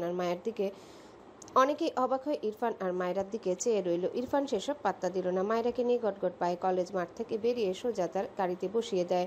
মায়রা পিটপিট করে ইরফানের দিকে তাকিয়ে থাকে। ইরফান মায়রার সিট বেল্ট বাঁধতে গিয়ে মায়রার কোলে উপরে থাকা মায়রার ডান হাতটা চোখে পড়লে বা খাড়া হয়। দ্রুত মায়রার ডান হাতটা উঠিয়ে বিচলিত কণ্ঠে বলে, এইসব কি করে হয়েছে? মায়রা ইরফানের দিকে তাকায়। ইরফান মায়রার দিকে উত্তরের আশায় চেয়ে আছে। মায়রা ঠোক গেল। তার মনে পড়ে জাহারার সাথে ঝামেলা হওয়ায় ইরফান জাহারার সাথে কত খারাপ আচরণ করেছিল। তাদের সম্পর্কটা কেমন বাজে হয়ে গিয়েছে শুধুমাত্র তার জন্য। এখন ইরফানের বান্ধবীর সাথেও সেম কাহিনী ঘটলে একটুও ভালো হবে না। মায়রা চোখ নামিয়ে নেয়, মিনমিন করে বলে, পড়ে গিয়ে। মায়রা কথাটা শেষ করতে পারল না। ইরফান মায়রাকে দুহাতে তুলে সে সিটে বসে পড়ে। এরপর মায়রাকে তার কোলে বসিয়ে দেয়। এরপর গাড়ির দরজা লাগিয়ে দেয়। মায়রা ইরফানের দিকে তাকালে দেখলো ইরফান মায়রার হাতের দিকে চেয়ে আছে। ইরফান ড্যাশবোর্ডের উপর থেকে ফার্স্ট এড বক্স নিয়ে মায়রার হাতে মলম লাগিয়ে ব্যান্ডেজ করে দিল। এরপর মায়রার দিকে তাকালে দেখলো মায়রা তার দিকে তাকিয়ে আছে। ইরফান বা হাতে মায়রার মুখে লেগে থাকা ছোট্ট ছোট্ট ঘামের কণা মুছে দেয়। এরপর মায়রার হিজাবের পিন খুলে দেয়। নর্মালি মাথার উপর হিজাবটা দিয়ে রাখে। এরপর মায়রার চোখের দিকে তাকিয়ে গম্ভীর গলায় বলে, এটা কিভাবে হয়েছে? মায়রা ঢোক গিলল। জিভ দিয়ে ঠোঁট ভিজিয়ে মিনমিন করে বলল, এমনি কিছু। ইরফান ঠান্ডা গলায় বলে, মিথ্যা বলার স্বভাব আমি লাইক করি না। মায়রা কি বলবে বুঝতে পারে না। তার বারবার জাহার আপুর কথা মনে পড়ছে। কত ঝামেলা হয়েছিল তখন। এই লোকটার মাথা যা গরম, আবার কি করবে কে জানে। মায়রা ঢোক গিলে বলে, ওয়াশরুমে গিয়েছিলাম, ওখানে। ইরফান মায়রার ঠোঁট জোড়ে তার ঠোঁট জোড়া রাখে। অবাক করার বিষয়, ইরফান তার মুখ খুলল না, শুধু চেপে রাখলো মায়রার ঠোঁট জোড়া। চোখ বুজে ধীরে ধীরে ঠোঁট নাড়িয়ে মৃদু স্বরে বলে, একটা মিথ্যা বলবে না। কে এত আঘাত করেছে তোকে? Tell me little girl. ইরফানের হঠাৎ এমন অদ্ভুত কাণ্ডে মায়রা ঢোক গিলে। কেমন অদ্ভুত অনুভূতি যেন রন্ধ্রে রন্ধ্রে ছড়িয়ে পড়ল। মায়রা টিকতে না পেরে দ্রুত তার মুখ সরিয়ে নেয় ডান দিকে। ইরফানের ডান হাত মায়রার কোমরে, বাঁ হাতে মায়রার ডান হাতের কবজি ধরে আছে। মায়রা সরে যাওয়ায় ইরফান বিরক্ত হলো। দ্রুত বাঁ হাত তুলে মায়রার মুখ তার দিকে ফেরায়। মায়রা চোখ নামিয়ে নেয়।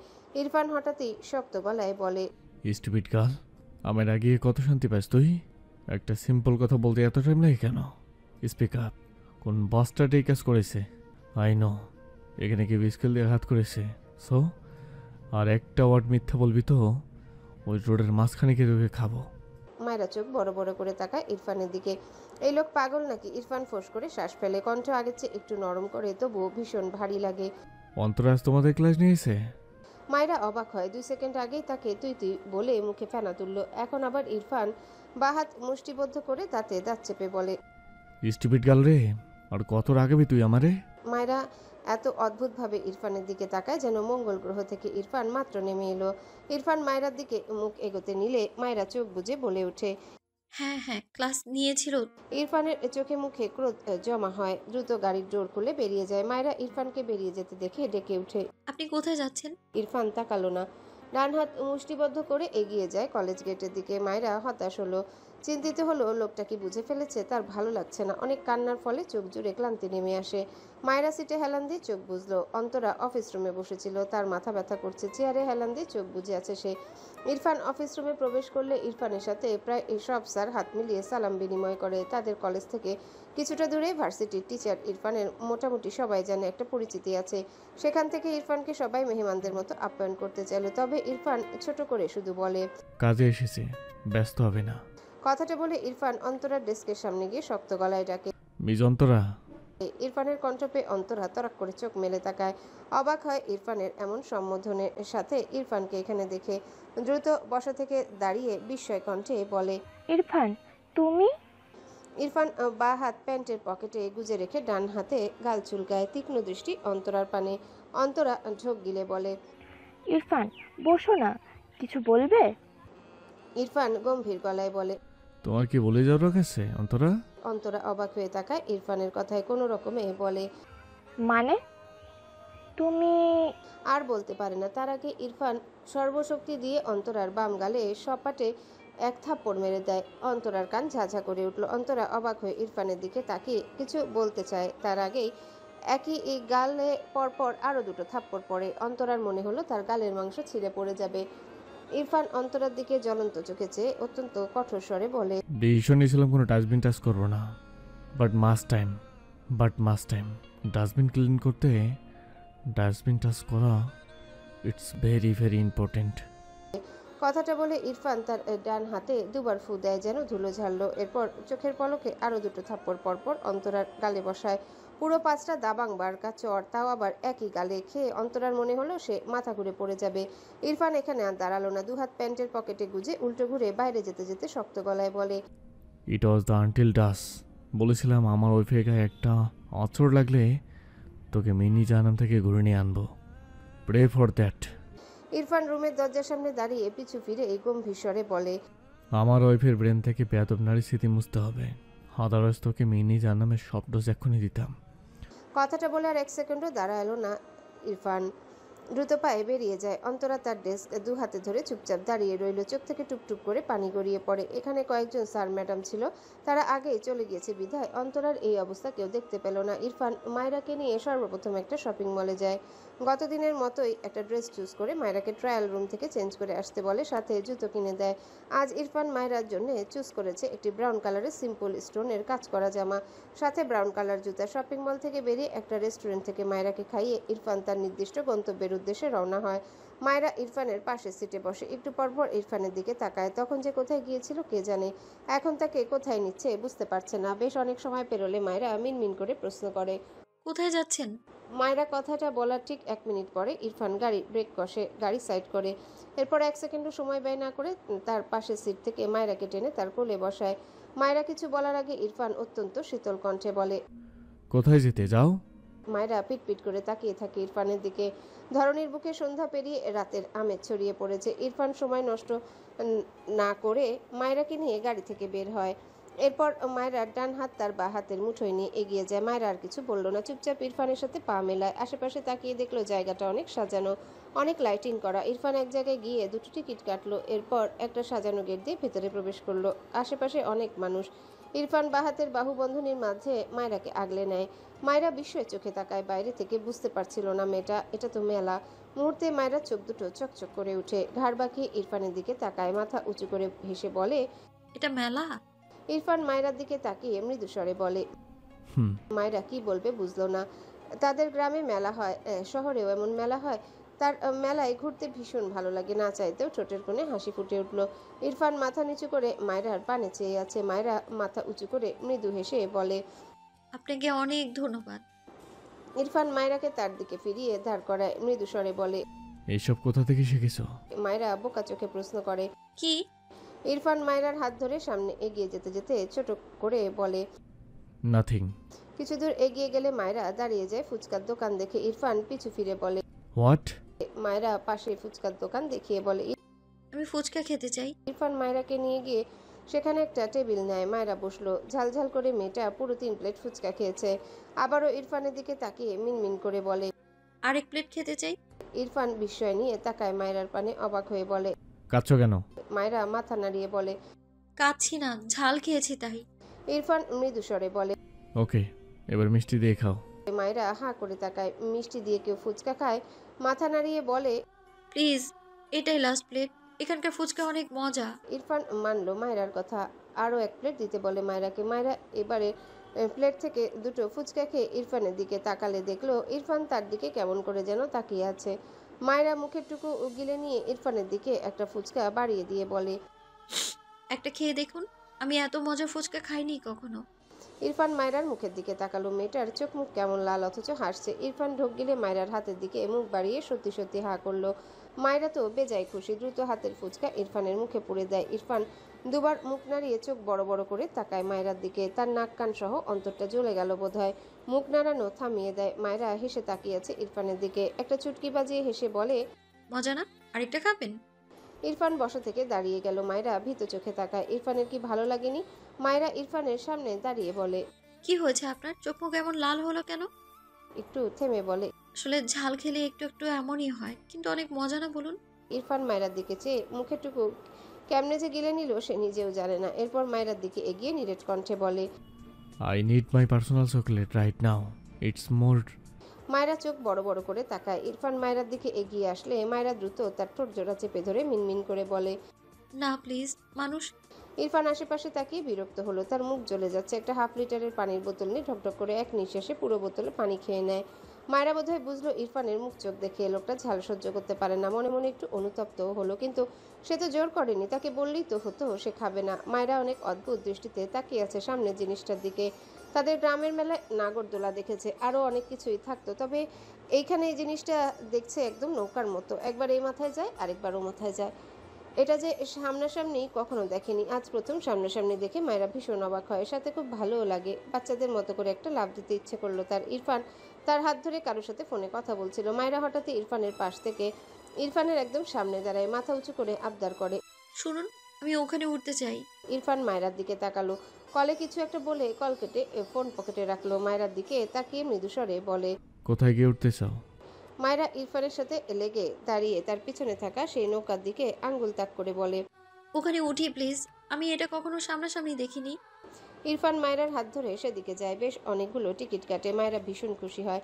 এখন অনেকে উঠেছে, অনেক চিৎকার চেঁচামেচি করছে। মায়েরার যদিও একটু একটু ভয় লাগছে, তবে অনেক ভালোও লাগছে। এইবারে লোকজন নেমে গেলে ইরফান মায়েরাকে নিয়ে উঠে বসে। নৌকার বাম পাশের একদম মাথা থেকে কিছুটা নিচের দিকে বসেছে। মায়েরা ইরফানকে ঘেঁষে বসেছে। দু হাতে ইরফানের বা হাত জড়িয়ে বাহুতে মাথা ঠেকিয়ে রেখেছে। ইরফান নৌকার এক পাশে প্রায় সবগুলো সিট নিজেদের জন্যে জাস্ট নিয়েছে। পুরোটা নিতে চেয়েছিল, বাট তারা রাজি হয়নি। ইরফান মেনে নিয়েছে। মায়েরাকে নিয়ে এক পাশে একা বসতে পারবে এই অনুমতি পেয়েছে। ইরফান আর চোখে একবার তাকালো। রাতের অন্ধকারে তেমন স্পষ্ট দেখতে পেল না মায়েরাকে। ভাবনার মাঝে নৌকা ধীরে ধীরে দুলতে শুরু করে। প্রথমে মায়েরা তেমন ভয় না পেলেও একটু সময় যেতেই যখন নৌকার বেগ বাড়ে মায়েরার মনে হলো সে পড়ে যাচ্ছে। ছোটখাটো এক চিৎকার দিয়ে উঠে। ইরফান বিচলিত হয়। দ্রুত মায়েরাকে দুহাতে আগলে নিয়ে ভ্রু কুঁচকে বলে, হোয়াট হ্যাপেন? মায়েরা ইরফানের দিকে চেপে অসহায় কণ্ঠে বিড়বিড় করে, আমি পড়ে যাচ্ছি, আমায় ধরুন। ইরফান মায়েরাকে তার কোলে বসিয়ে নেয়। মায়েরা কিছু বলল না, উল্টো দুহাতে ইরফানের গলা শক্ত করে জড়িয়ে ইরফানের গলায় মুখ ঠেকিয়ে চোখ বুঝলো। ইরফান বা হাতে মায়েরার কপাল টাচ করে দেখলো মায়েরা ঘেমে গিয়েছে। মেয়েটা কাঁপছে মৃদু। বুঝলো ভয় পাওয়ার ফল এসব। মুখ নামিয়ে মৃদু স্বরে বলে, নেমে যাচ্ছি। মায়েরা দ্রুত চোখ মেলে বলে, না। ইরফান ভ্রু কুঁচকে বলে, ভয় পাচ্ছ কেন? মায়েরা মিনমিন করে বলে, তবুও ভালো লাগে। ইরফান খুবই ঝাপসা আলোয় মায়েরাকে ভীষণ ঝাপসা দেখালো। মায়েরা আবারও চোখ বুজে ইরফানকে শক্ত করে ধরলো। ইরফান আর কিছু বলল না। বা হাত তার গলায় মুখ গুজে রাখা মায়েরার মুখ খানিকটা উঁচু করে ধরে। মায়েরা চোখ মেলে তাকায়। অন্ধকারের মাঝে সেভাবে কিছু দেখা গেল না, তবে ঝাপসা ইরফান যে তার দিকে চেয়ে আছে বুঝলো। ইরফান বেশ কিছুক্ষণ চুপ থেকে ঠান্ডা গলায় বলে, আমাকে জ্বালাচ্ছ কেন স্টুপিড গার্ল? মায়েরা বুঝলো না সে কিভাবে চালাচ্ছে। বোকা চোখে ঝাপসা ইরফানের দিকে চেয়ে থাকলো। নৌকার দোলায় ভয় পেয়ে দ্রুত ইরফানের দিকে আরো চেপে বসতে চায়। চোখ মুখ খিচিয়ে নেয়। ইরফান বা হাতে মায়েরাকে শক্ত করে জড়িয়ে ডান হাত বাড়িয়ে মায়েরার গলার ভাঁজে হাত দেয়। মায়েরা কেঁপে ওঠে। ইরফান মুখ নামিয়ে মায়েরার গলায় মুখ গুজে শ্বাস টানে। মায়েরার পুরো শরীর শিরশির করে ওঠে। ইরফান মায়েরার গলায় ছোট ছোট চুমু আঁকে। মায়েরা জিভ দিয়ে ঠোঁট ভিজিয়ে মিনমিন করে, সরুন। ইরফান সরল না, বরং মায়েরার গলা থেকে নেমে সামান্য নিচে ঠোঁট ছোঁয়ায়। মায়েরা হাঁসফাঁস করে। সব ভয়ে পালিয়ে গিয়েছে। এখন তো এই লোকটাকে ভয় লাগছে। আশেপাশে তাকাতে নিলে ইরফান মায়েরাকে টেনে ধরে বিড়বিড় করে, ডোন্ট ডিস্টার্ব মি। মায়েরার মাথা থেকে পা পর্যন্ত যেন বিদ্যুৎ চমকায়। মায়েরা মিনমিন করে বলে, সরুন মানুষ। ইরফান মায়েরার গলার মাঝ বরাবর আলতো করে দাঁত বসিয়ে বিড়বিড়িয়ে বলে, নো। মায়েরা চোখ বুঝলো, যদিও অন্ধকারের কারণে দেখা যাচ্ছে না, বাট কেমন যেন লাগছে মায়েরার। ইরফান হঠাৎই মায়েরার গলায় শব্দ করে একটা চুমু খেয়ে মুখ তুলে তাকায়। মায়েরাকে টেনে নেয় তার দিকে। মায়েরা ইরফানের গলা দু হাতে জড়িয়ে ধরা হাত ছাড়েনি। ইরফান স্বাভাবিক হওয়ায় নৌকার দোলায় মায়েরা আবারও ভয় পায়, মুখ নামিয়ে নেয়। ইরফান সূক্ষ্ম হাসলো। দুহাতে মায়েরাকে নিজের সাথে শক্ত করে জড়িয়ে নেয় মায়েরাকে ইরফান। এরপর মায়েরার কানের কাছে মুখ নিয়ে একটা গানের লিরিক্স অনুযায়ী শীষ বাজায়, আলো ভরা কালো চোখ, কি মাধুরী খাও, কি মাধুরী। মায়েরা কেমন যেন স্তম্ভিত হয়ে যায়। ইরফানের গলায় মুখ গুজে রাখা ঠোঁট দুটো বিস্ময়ে ফাঁক হয়ে যায়। বন্ধ চোখের পাতা খুলে যায়। এ জীবনে এমন শখ খেয়েছে বলে মনে পড়ছে না তার। একটি রেস্টুরেন্টের এক কোণায় শুদ্ধ থমথমে মুখে বসে আছে, দৃষ্টি তার মেঝেতে নিবদ্ধ। একটু পর চেয়ারে হেলান দিয়ে চোখ বুজলো। অন্তরার সামনে চেয়ারে বসে ভাঙা গলায় ডাকে, শুদ্ধ। শুদ্ধ চোখ বুজেই রেগে বলে, এই তুই আমাদের ফ্রেন্ড সার্কেলের মধ্যে কোথা থেকে ভেসে আসলি রে? এমন চিপ মেন্টালিটির মেয়েকে আমি সাপোর্ট করি ভাবলেই তো আমার মেজাজটা খারাপ হচ্ছে। ইরফান 5টা কেন দিল? আর 5টা আর একটা গালে দিতে পারলো না? এটাও কি আমাকে শিখিয়ে দিতে হবে ওকে? অন্তরার চোখ থেকে পানি গড়িয়ে পড়ে, নাক টেনে বলে, আমি নিজের মাঝে ছিলাম না, বিশ্বাস কর শুদ্ধ। আমার কি যেন হয়ে যায়, আমি নিজেকে কন্ট্রোল করতে পারি না। শুদ্ধ সোজা হয়ে বসে রেগে বলে, তাই বলে বাচ্চা মেয়েটার সাথে এমন অমানুষের মতো আচরণ করবি? একটু মায়াও হলো না? বাল, ওই মেয়েটার জন্য যা মায়া লাগে আমার। কি সুন্দর ফুটফুটে এক মেয়ে, বিয়ের পর তোকে অত্যাচার সহ্য করছে বেচারি। অন্তরা ডান হাতে চোখ মুছে বলে, আর আমি যে বছরের পর বছর এই প্রাণকে ভেবে কষ্ট পাচ্ছি, তোর একটু মায়া হয় না? আমার দম বন্ধ লাগে শুদ্ধ, আমি কাউকে বোঝাতে পারি না। আমার সাথে মায়ের কোনো শত্রুতা নেই, কিন্তু ইরফান ওকে কেয়ার করলে ভাবলে আমি নিজেকে মতো থাকি না। বাচ্চা মেয়েটাকে কষ্ট দিতে চাইনি আমি, বিশ্বাস কর। আমার ভীষণ খারাপ লাগছে। শুদ্ধ একটু শান্ত হলো। ভাবনার মাঝেই নাসিম রেস্টুরেন্টে প্রবেশ করে, এগিয়ে এসে শুদ্ধর পাশে চেয়ার টেনে বসে। শুদ্ধ ঘাড় বাঁকিয়ে একবার তাকালো। নাসিম টেবিল চেক করে বলে, কিরে, কিছু অর্ডার করিসনি কেন? সামনে তাকিয়ে অন্তরার বেহাল অবস্থা দেখে চোখ বড় বড় করে বলে, ও মা গো, এটা কে? শুদ্ধ হেসে বলে, আমার কান্দুরি মা। শুদ্ধর কথায় নাসিম হেসে ফেলল। নাসিম চেয়ারে হেলান দিয়ে বলে, কি হয়েছে তোদের? ক আমারে, আমি সমাধান দেই। শুদ্ধ ডান পা নাড়াতে নাড়াতে বলে, ইরফান ছাড়া ওর জীবনে আর দ্বিতীয় কোনো প্রবলেম আছে নাকি? শালি ইরফানের বউটারে কেচে দিল, এরপর ইরফানও ওকে একটার পর একটা থাপ্পড় ঢেলে দিয়েছে। এটাই হলো সিনেমার ফার্স্ট টু লাস্ট। নাসিম চোখ বড় বড় করে অন্তরার দিকে তাকিয়ে বলে, এই সেমরি, তুই বারবি ডলের গায়ে হাত দিলি কেমনে? তোরে তো জেলে দেওয়া উচিত। অন্তরা ভ্রু কুচকে তাকায় নাসিমের দিকে, রেগে বলে, ও তোর কোলে উঠে পড়েছে তো নিয়ে যাও ওকে। এই প্রাণ আমায় না মানো, তবু আর কারণ না হোক। অন্তরার কথা শুনে শুদ্ধ ছোট ছোট চোখ করে বলে, হায় রে মাইয়া মানুষ রে, সারা জীবন চিরকুমার থাকুক তবু অন্য মেয়ের ঘেঁষতে দিবে না। একটু উদার হরে মেরি মা, এবার ভুলে যাও ওকে। এতগুলো মার খেয়েও এর শিক্ষা হয়নি। নাসিম মন খারাপ করে শুদ্ধর দিকে তাকিয়ে বলে, বলছি, বারবি ডলকে কি পাওয়ার সুযোগ আছে? আমি 2 পাই খাড়া, ইরফান ওকে ছয়নি, জানা আছে। শুদ্ধ এত অদ্ভুত ভাবে তাকালো নাসিমের দিকে। আর কি লাগে, মায়েরাকে একজন চাইছে, ইরফানের তো একজন আছেই। হতাশার নিঃশ্বাস ফেলে নাসিমের উদ্দেশ্যে বলে, তুই অন্তরের মতো একটা পাগলামি কর। এই যেমন ইরফানকে ভার্সিটির মাঝখানে কান ধরে দাঁড় করিয়ে রাখলি, এরপর ইরফান ভয়ে ভয়ে বলবে, ওগো নাসিম জানো, তুমি তোমার বারবি ডলকে নিয়ে যাও, আর দেরি করো না। শুদ্ধ কথাগুলো বলে নাসিমের ঘাড়ের উপর ডান হাত তুলে দিয়ে বলে, আহা, ভাবতেই আমার কি যে ভালো লাগছে। আমাদের নাসিম সোনাটা তার বারবি ডলকে এত সহজেই পেয়ে যাবে। এরপর ঘাড় বাঁকিয়ে বলে, কি রে, পারবি না? নাসিম তার ঘাট থেকে শুদ্ধর হাত নামিয়ে দিয়ে রেগে বলে, মস্করা করিস আমার সাথে? বারবি ডলকে আমি আগে পছন্দ করেছি, তোর ভাই কোথা থেকে উড়ে আসলো? ইস, ওর একটা যমজ বোন নেই কেন? শুদ্ধ পকেট থেকে ফোন বের করে ভিডিও অন করে বলল, শোনা নাসিম, ওগো আমার কান্দুরি মা, নাও শুরু করো তোমাদের মধুর মধুর ভাষণ। আমি তোমাদের এত মধু মেশানো ভাষণ নিজ দায়িত্বে ইরফানের কানে তুলে দিব, নো টেনশন। নাসিম পেঁচা মুখ করে রইল। তার কি যে আফসোসে হয় তার বারবি ডলটার জন্য। ইস, তার যে আর মেয়েই পছন্দ হচ্ছে না। বারবি ডলের ভীষণ লোভী সে, কিন্তু আরেকজনের বিবাহিত বউ সে। এখন তো আর কিছু করার নেই। সবচেয়ে বড় কথা, তারই বন্ধুর বউ। ইরফান যা কাঠখোট্টা, কোনো মেয়ের ব্যাপারে যে এত পজিটিভ হবে এটা তো সে কখনোই মানতেই পারে না। মাঝে মাঝে মনে হয় শুদ্ধ ভুলভাল বলে। সে দৌড়ে গিয়ে তার বারবি ডলটাকে টুপ করে তুলে আনুক, কিন্তু সেও একটু একটু দেখেছে ইরফানের মায়েরার ব্যাপারে পজিটিভনেস, তাই হতাশ হয়। অন্তরার দিকে তাকিয়ে বলে, অন্তরা চল, আমি আর তুই জি বাংলার সিরিয়াল দেখা স্টার্ট করি। জি বাংলায় সেই কুটনি আমি শেখাই, আর আমরা শিখে নিয়ে ফলাবো। তারপর সে অনুযায়ী ইরফান আর বারবি ডলকে আলাদা করে তুই তোর ইরফানকে নিয়ে নেবি, আমি আমার বারবি ডলকে। আহা, কি শান্তি। শুদ্ধ মিটিমিটি হেসে বসা থেকে দাঁড়িয়ে যায়, পিছু ফিরে তাকে অবাক হওয়ার ভান করে বলে, ইরফান, তুই এখানে? কথাটা শুনে নাসিম চোখ বড় বড় করে তাকায়, দ্রুত চেয়ার থেকে নিচে বসে পড়ে, টেবিলের তলা খুঁজে চিল্লিয়ে ওঠে, ও মা গো, আল্লাহ এবারের মতো আমাকে বাঁচাও, বারবি ডলকে আমি চিনি না। শুদ্ধ হাসতে হাসতে চেয়ারে বসে পড়েছে। নাসিম শুদ্ধ হাসি শুনে মাথা উঁচু করে তাকায়, আশেপাশে তাকে ইরফানকে না দেখতে পেয়ে সাথে শুদ্ধকে হাসতে দেখে যা বুঝার বুঝলো। বসা থেকে উঠে দাঁড়িয়ে রেগে বলে, আমার সাথে মজা নিস, তোকে আমি ছাড়বো না শুদ্ধ। শুদ্ধ কোনো রকমে হাসি আটকে বলে, কি রে সোনারা, আমাকে ধরতে চাওয়া ছোঁয়াচে রোগ নাকি? প্রথমে ফাইজ, তারপর ইরফান, এখন তুই। সবাই শুধু আমাকে ধরতে চায়। আরে বাবা, আমাকে ধরার জন্য তো আমার ফারহা আছে। তোদের ধরাধরি আর নেওয়া যাচ্ছে না। এসব কি? উফ। অন্তরা রেগে বলে, তোদের বিতরামি ছাড়বি? আমি ডাকলাম সমাধান চাইতে, তোরা এসে কি শুরু করলি?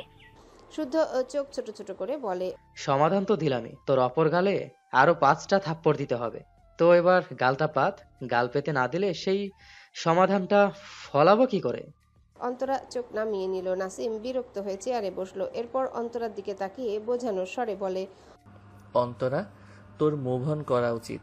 সবচেয়ে বড় কথা, ইরফান বিবাহিত, বউকেও কি সুন্দর মেনে নিয়েছে। বাদ দে এসব। অন্তরা চলচল চোখে তাকায় নাসিমের দিকে, ভাঙা গলায় বলে, তুই মায়েরাকে পছন্দ করেও ইরফানের সাথে দেখি কি করে থাকিস? নাসিম চেয়ারে হেলান দিয়ে মৃদু হেসে বলে, বারবি ডল আমার ভীষণ পছন্দের, একটু একটু ফিলিংসও আছে। বাট বারবি ডল ছোট হলেও খুব চতুর। ও শুধু আমাকে নয়, কোনো পরপুরুষকেই অন্য নজর ওর দিকে তাকাতেই দেয় না এমন। ইরফান যদিও এখন ঠিক আছে, বাট ফার্স্ট যেমন করতো, এরপরও মেয়েটা ইরফানকেই চাইতো। আমার যতদূর মনে হয় এর কারণ ইরফান তার স্বামী, কবুলের একটা জোর আছে, এইটা ভাবে হয়তো। সব শেষে বারবি ডল আমাকে চায় না। যেখানে বারবি ডল নিজেই আমাকে চায় না, আমার চাওয়ার তো ওখানেই ফুল স্টপ পড়ে যায়। নাসিমের কথা শুনে অন্তরা ভীষণ অদ্ভুতভাবে তাকায়। শুদ্ধ নিজেও একটু অবাক হয়েছে। তখনই সেখানে কোথা থেকে যেন ইরফান উপস্থিত হয়। শুদ্ধ ডান পাশে ফিরেই ছিল। ইরফানকে দেখে অবাক হয়ে বলে, তুই? ইরফান উত্তর করলো না, তার দুহাতে গ্লাভস। নাসিম অন্তরা ও শুদ্ধর কথায় তাকায় ইরফানের দিকে। ইরফান তার পাশে থাকা 14 বছর বয়সী ছেলেটাকে হাতের পাত্র টেবিলের উপরে রাখতে বললে ছেলেটি তার হাতে থাকা বেশ বড় পাত্রটি রেখে দেয়। শুদ্ধ, নাসিম সহ অন্তরা অবাক হয়ে দেখছে ইরফানকে। পাত্রটির উপর থেকে গরম ধোঁয়া বেরোচ্ছে। সবাই বিস্ময়ে চোখে তাকায়। জ্বলন্ত কয়লা পাত্রের উপর উঁচু করে সাজিয়ে রাখা। ইরফান ডান হাতে পাত্রটি ঠেলে অন্তরার দিকে আনে। ইরফানের কর্মকাণ্ড কেউ বুঝতে পারছে না। ইরফান অন্তরার পিছনে এসে দাঁড়ায়। অন্তরা তার সামনে থাকা জ্বলন্ত কয়লাগুলোর দিকে অবাক হয়ে তাকিয়ে আছে। শুদ্ধ, নাসিম দুজনেই অন্তরার পিছনে দাঁড়ানো। ইরফানের দিকে চেয়ে বলে, ইরফান, কি করতে চাইছিস? ইরফানের কপালে বিরক্তির ভাঁজ ফুটে ওঠে, তবে উত্তর করে না। অন্তরার দুহাত টেবিলের উপরে রাখা। কেউ কিছু বুঝে ওঠার আগে ইরফান চোখের পলকে টেবিলের উপরে রাখা অন্তরার ডান হাত টেনে সর্বশক্তি দিয়ে কয়লার ভিতর ডুবিয়ে চেপে ধরে। অন্তরা বুঝতে পারে, চোখ বড় বড় করে তাকায়। হাত পোড়ার অসহ্য যন্ত্রণায় একটা চিৎকার দেয়। শুদ্ধ, নাসিম দুজনে হতভম্ব হয়ে দাঁড়িয়ে যায়। শুদ্ধ দ্রুত ওপাশ থেকে এপাশে এসে ইরফানকে টেনে সরাতে চায়, পারে না। নাসিম অপর পাশ থেকে ইরফানকে টানে, সেও ইরফানকে এক চুলো সরাতে পারে না। ইরফানের শরীরে যেন অসুরের শক্তি ভর করেছে। ইরফান ভস্ম করে দেওয়া চোখে কয়লার মাঝে অন্তরা ডুবিয়ে দেওয়া হাতের পানে চেয়ে আছে, যেন তার দু চোখের তেজি চাহনিতে কয়লার তেজ আরো বাড়িয়ে অন্তরার হাত একেবারে ঝলসে দিতে চায়। অন্তরার চোখ দিয়ে টুপটুপ করে পানি পড়ছে। মেয়েটা এই জ্বলন্ত কয়লার মাঝে পুড়তে থাকা হাতের অসহনীয় ব্যথা সহ্য করে নিতে চায়, তবে না চাইতেও তার মুখ দিয়ে আর্তনাদ বেরিয়ে আসে। এদিকে শুদ্ধ, নাসিম প্রায় মিনিট 5 পর ইরফানকে একটু নাড়াতে পারল। ইরফান কিছুটা শিথিল হয়েছে বলেই হয়তো পেরেছে। শুদ্ধ, নাসিম ইরফানকে টান দিলে ইরফান কিছুটা পিছিয়ে আসে। ফলস্বরূপ কয়লার পাত্র উল্টে এসে অন্তরার কোলের উপর পড়ে। অন্তরা আগের চেয়েও খানিক জোরে আর্তনাদ করে উঠে। শুদ্ধ ইরফানকে চাপটে ধরে নাসিমের উদ্দেশ্যে বলে, নাসিম, অন্তরাকে নিয়ে বেরিয়ে যায় এখান থেকে। নাসিম শুদ্ধ বলার আগেই অন্তরার বাঁ হাতে ধরে টেনে অন্তরাকে নিয়ে রেস্টুরেন্ট থেকে বেরিয়ে যেতে চায়। অন্তরা কান্নামাখা চোখে পিছু ফিরে ইরফানের দিকে তাকায়। নাসিম অন্তরাকে জোর করে টেনে নিয়ে যেতে থাকে। ইরফান রেগে শুদ্ধকে গায়ে জোরে ধাক্কা দিয়ে চিৎকার করে বলে। ততক্ষণে নাসিম অন্তরাকে নিয়ে দ্রুত পায়ে রেস্টুরেন্ট থেকে বেরিয়ে যায়। ইরফান পিছু পিছু যেতে নিলে শুদ্ধ ইরফানের সামনে দাঁড়িয়ে রেগে বলে, ইরফান, শান্ত হ, ওর হাত ঝলসে গিয়েছে হয়তো। ইরফান রাগান্বিত স্বরে বলে, হয়তো, নট শিওর। শুদ্ধ শ্বাস ফেলে বলে, বাদ দে। ইরফান সাথে সাথে শুদ্ধর কলার ধরে দাঁতে দাঁত চেপে বলে, ও রিয়েলি বাদ দেব? ও আমার লিটিল গার্লের হাতে কি অবস্থা করেছে।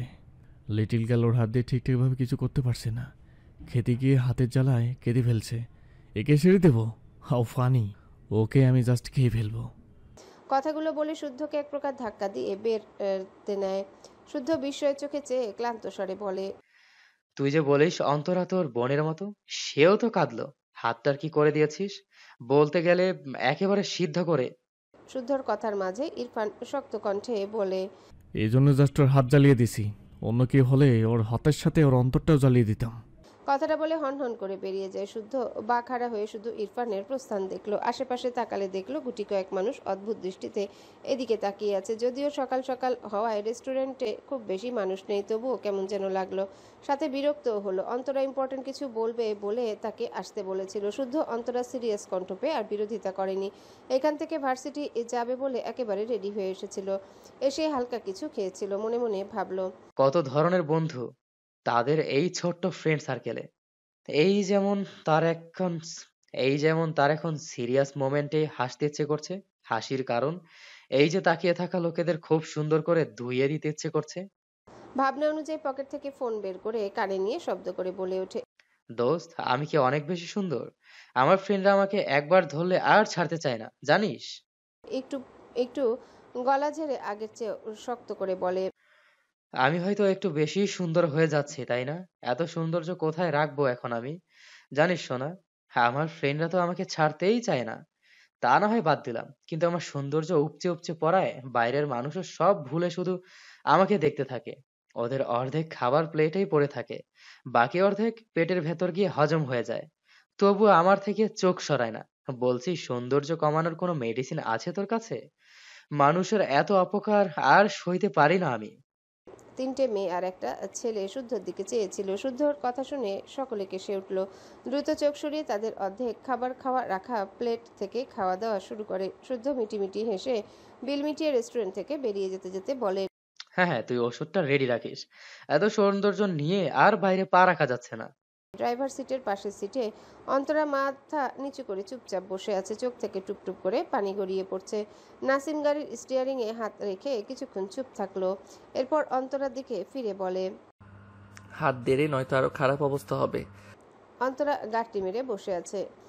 অসহনীয় যন্ত্রণা, তা আবার ইরফানের থেকে পাওয়া। দুটো মিলিয়ে যেন সে পাথর হয়ে আছে, আর সে পাথর ফেটে পানি ঝরছে।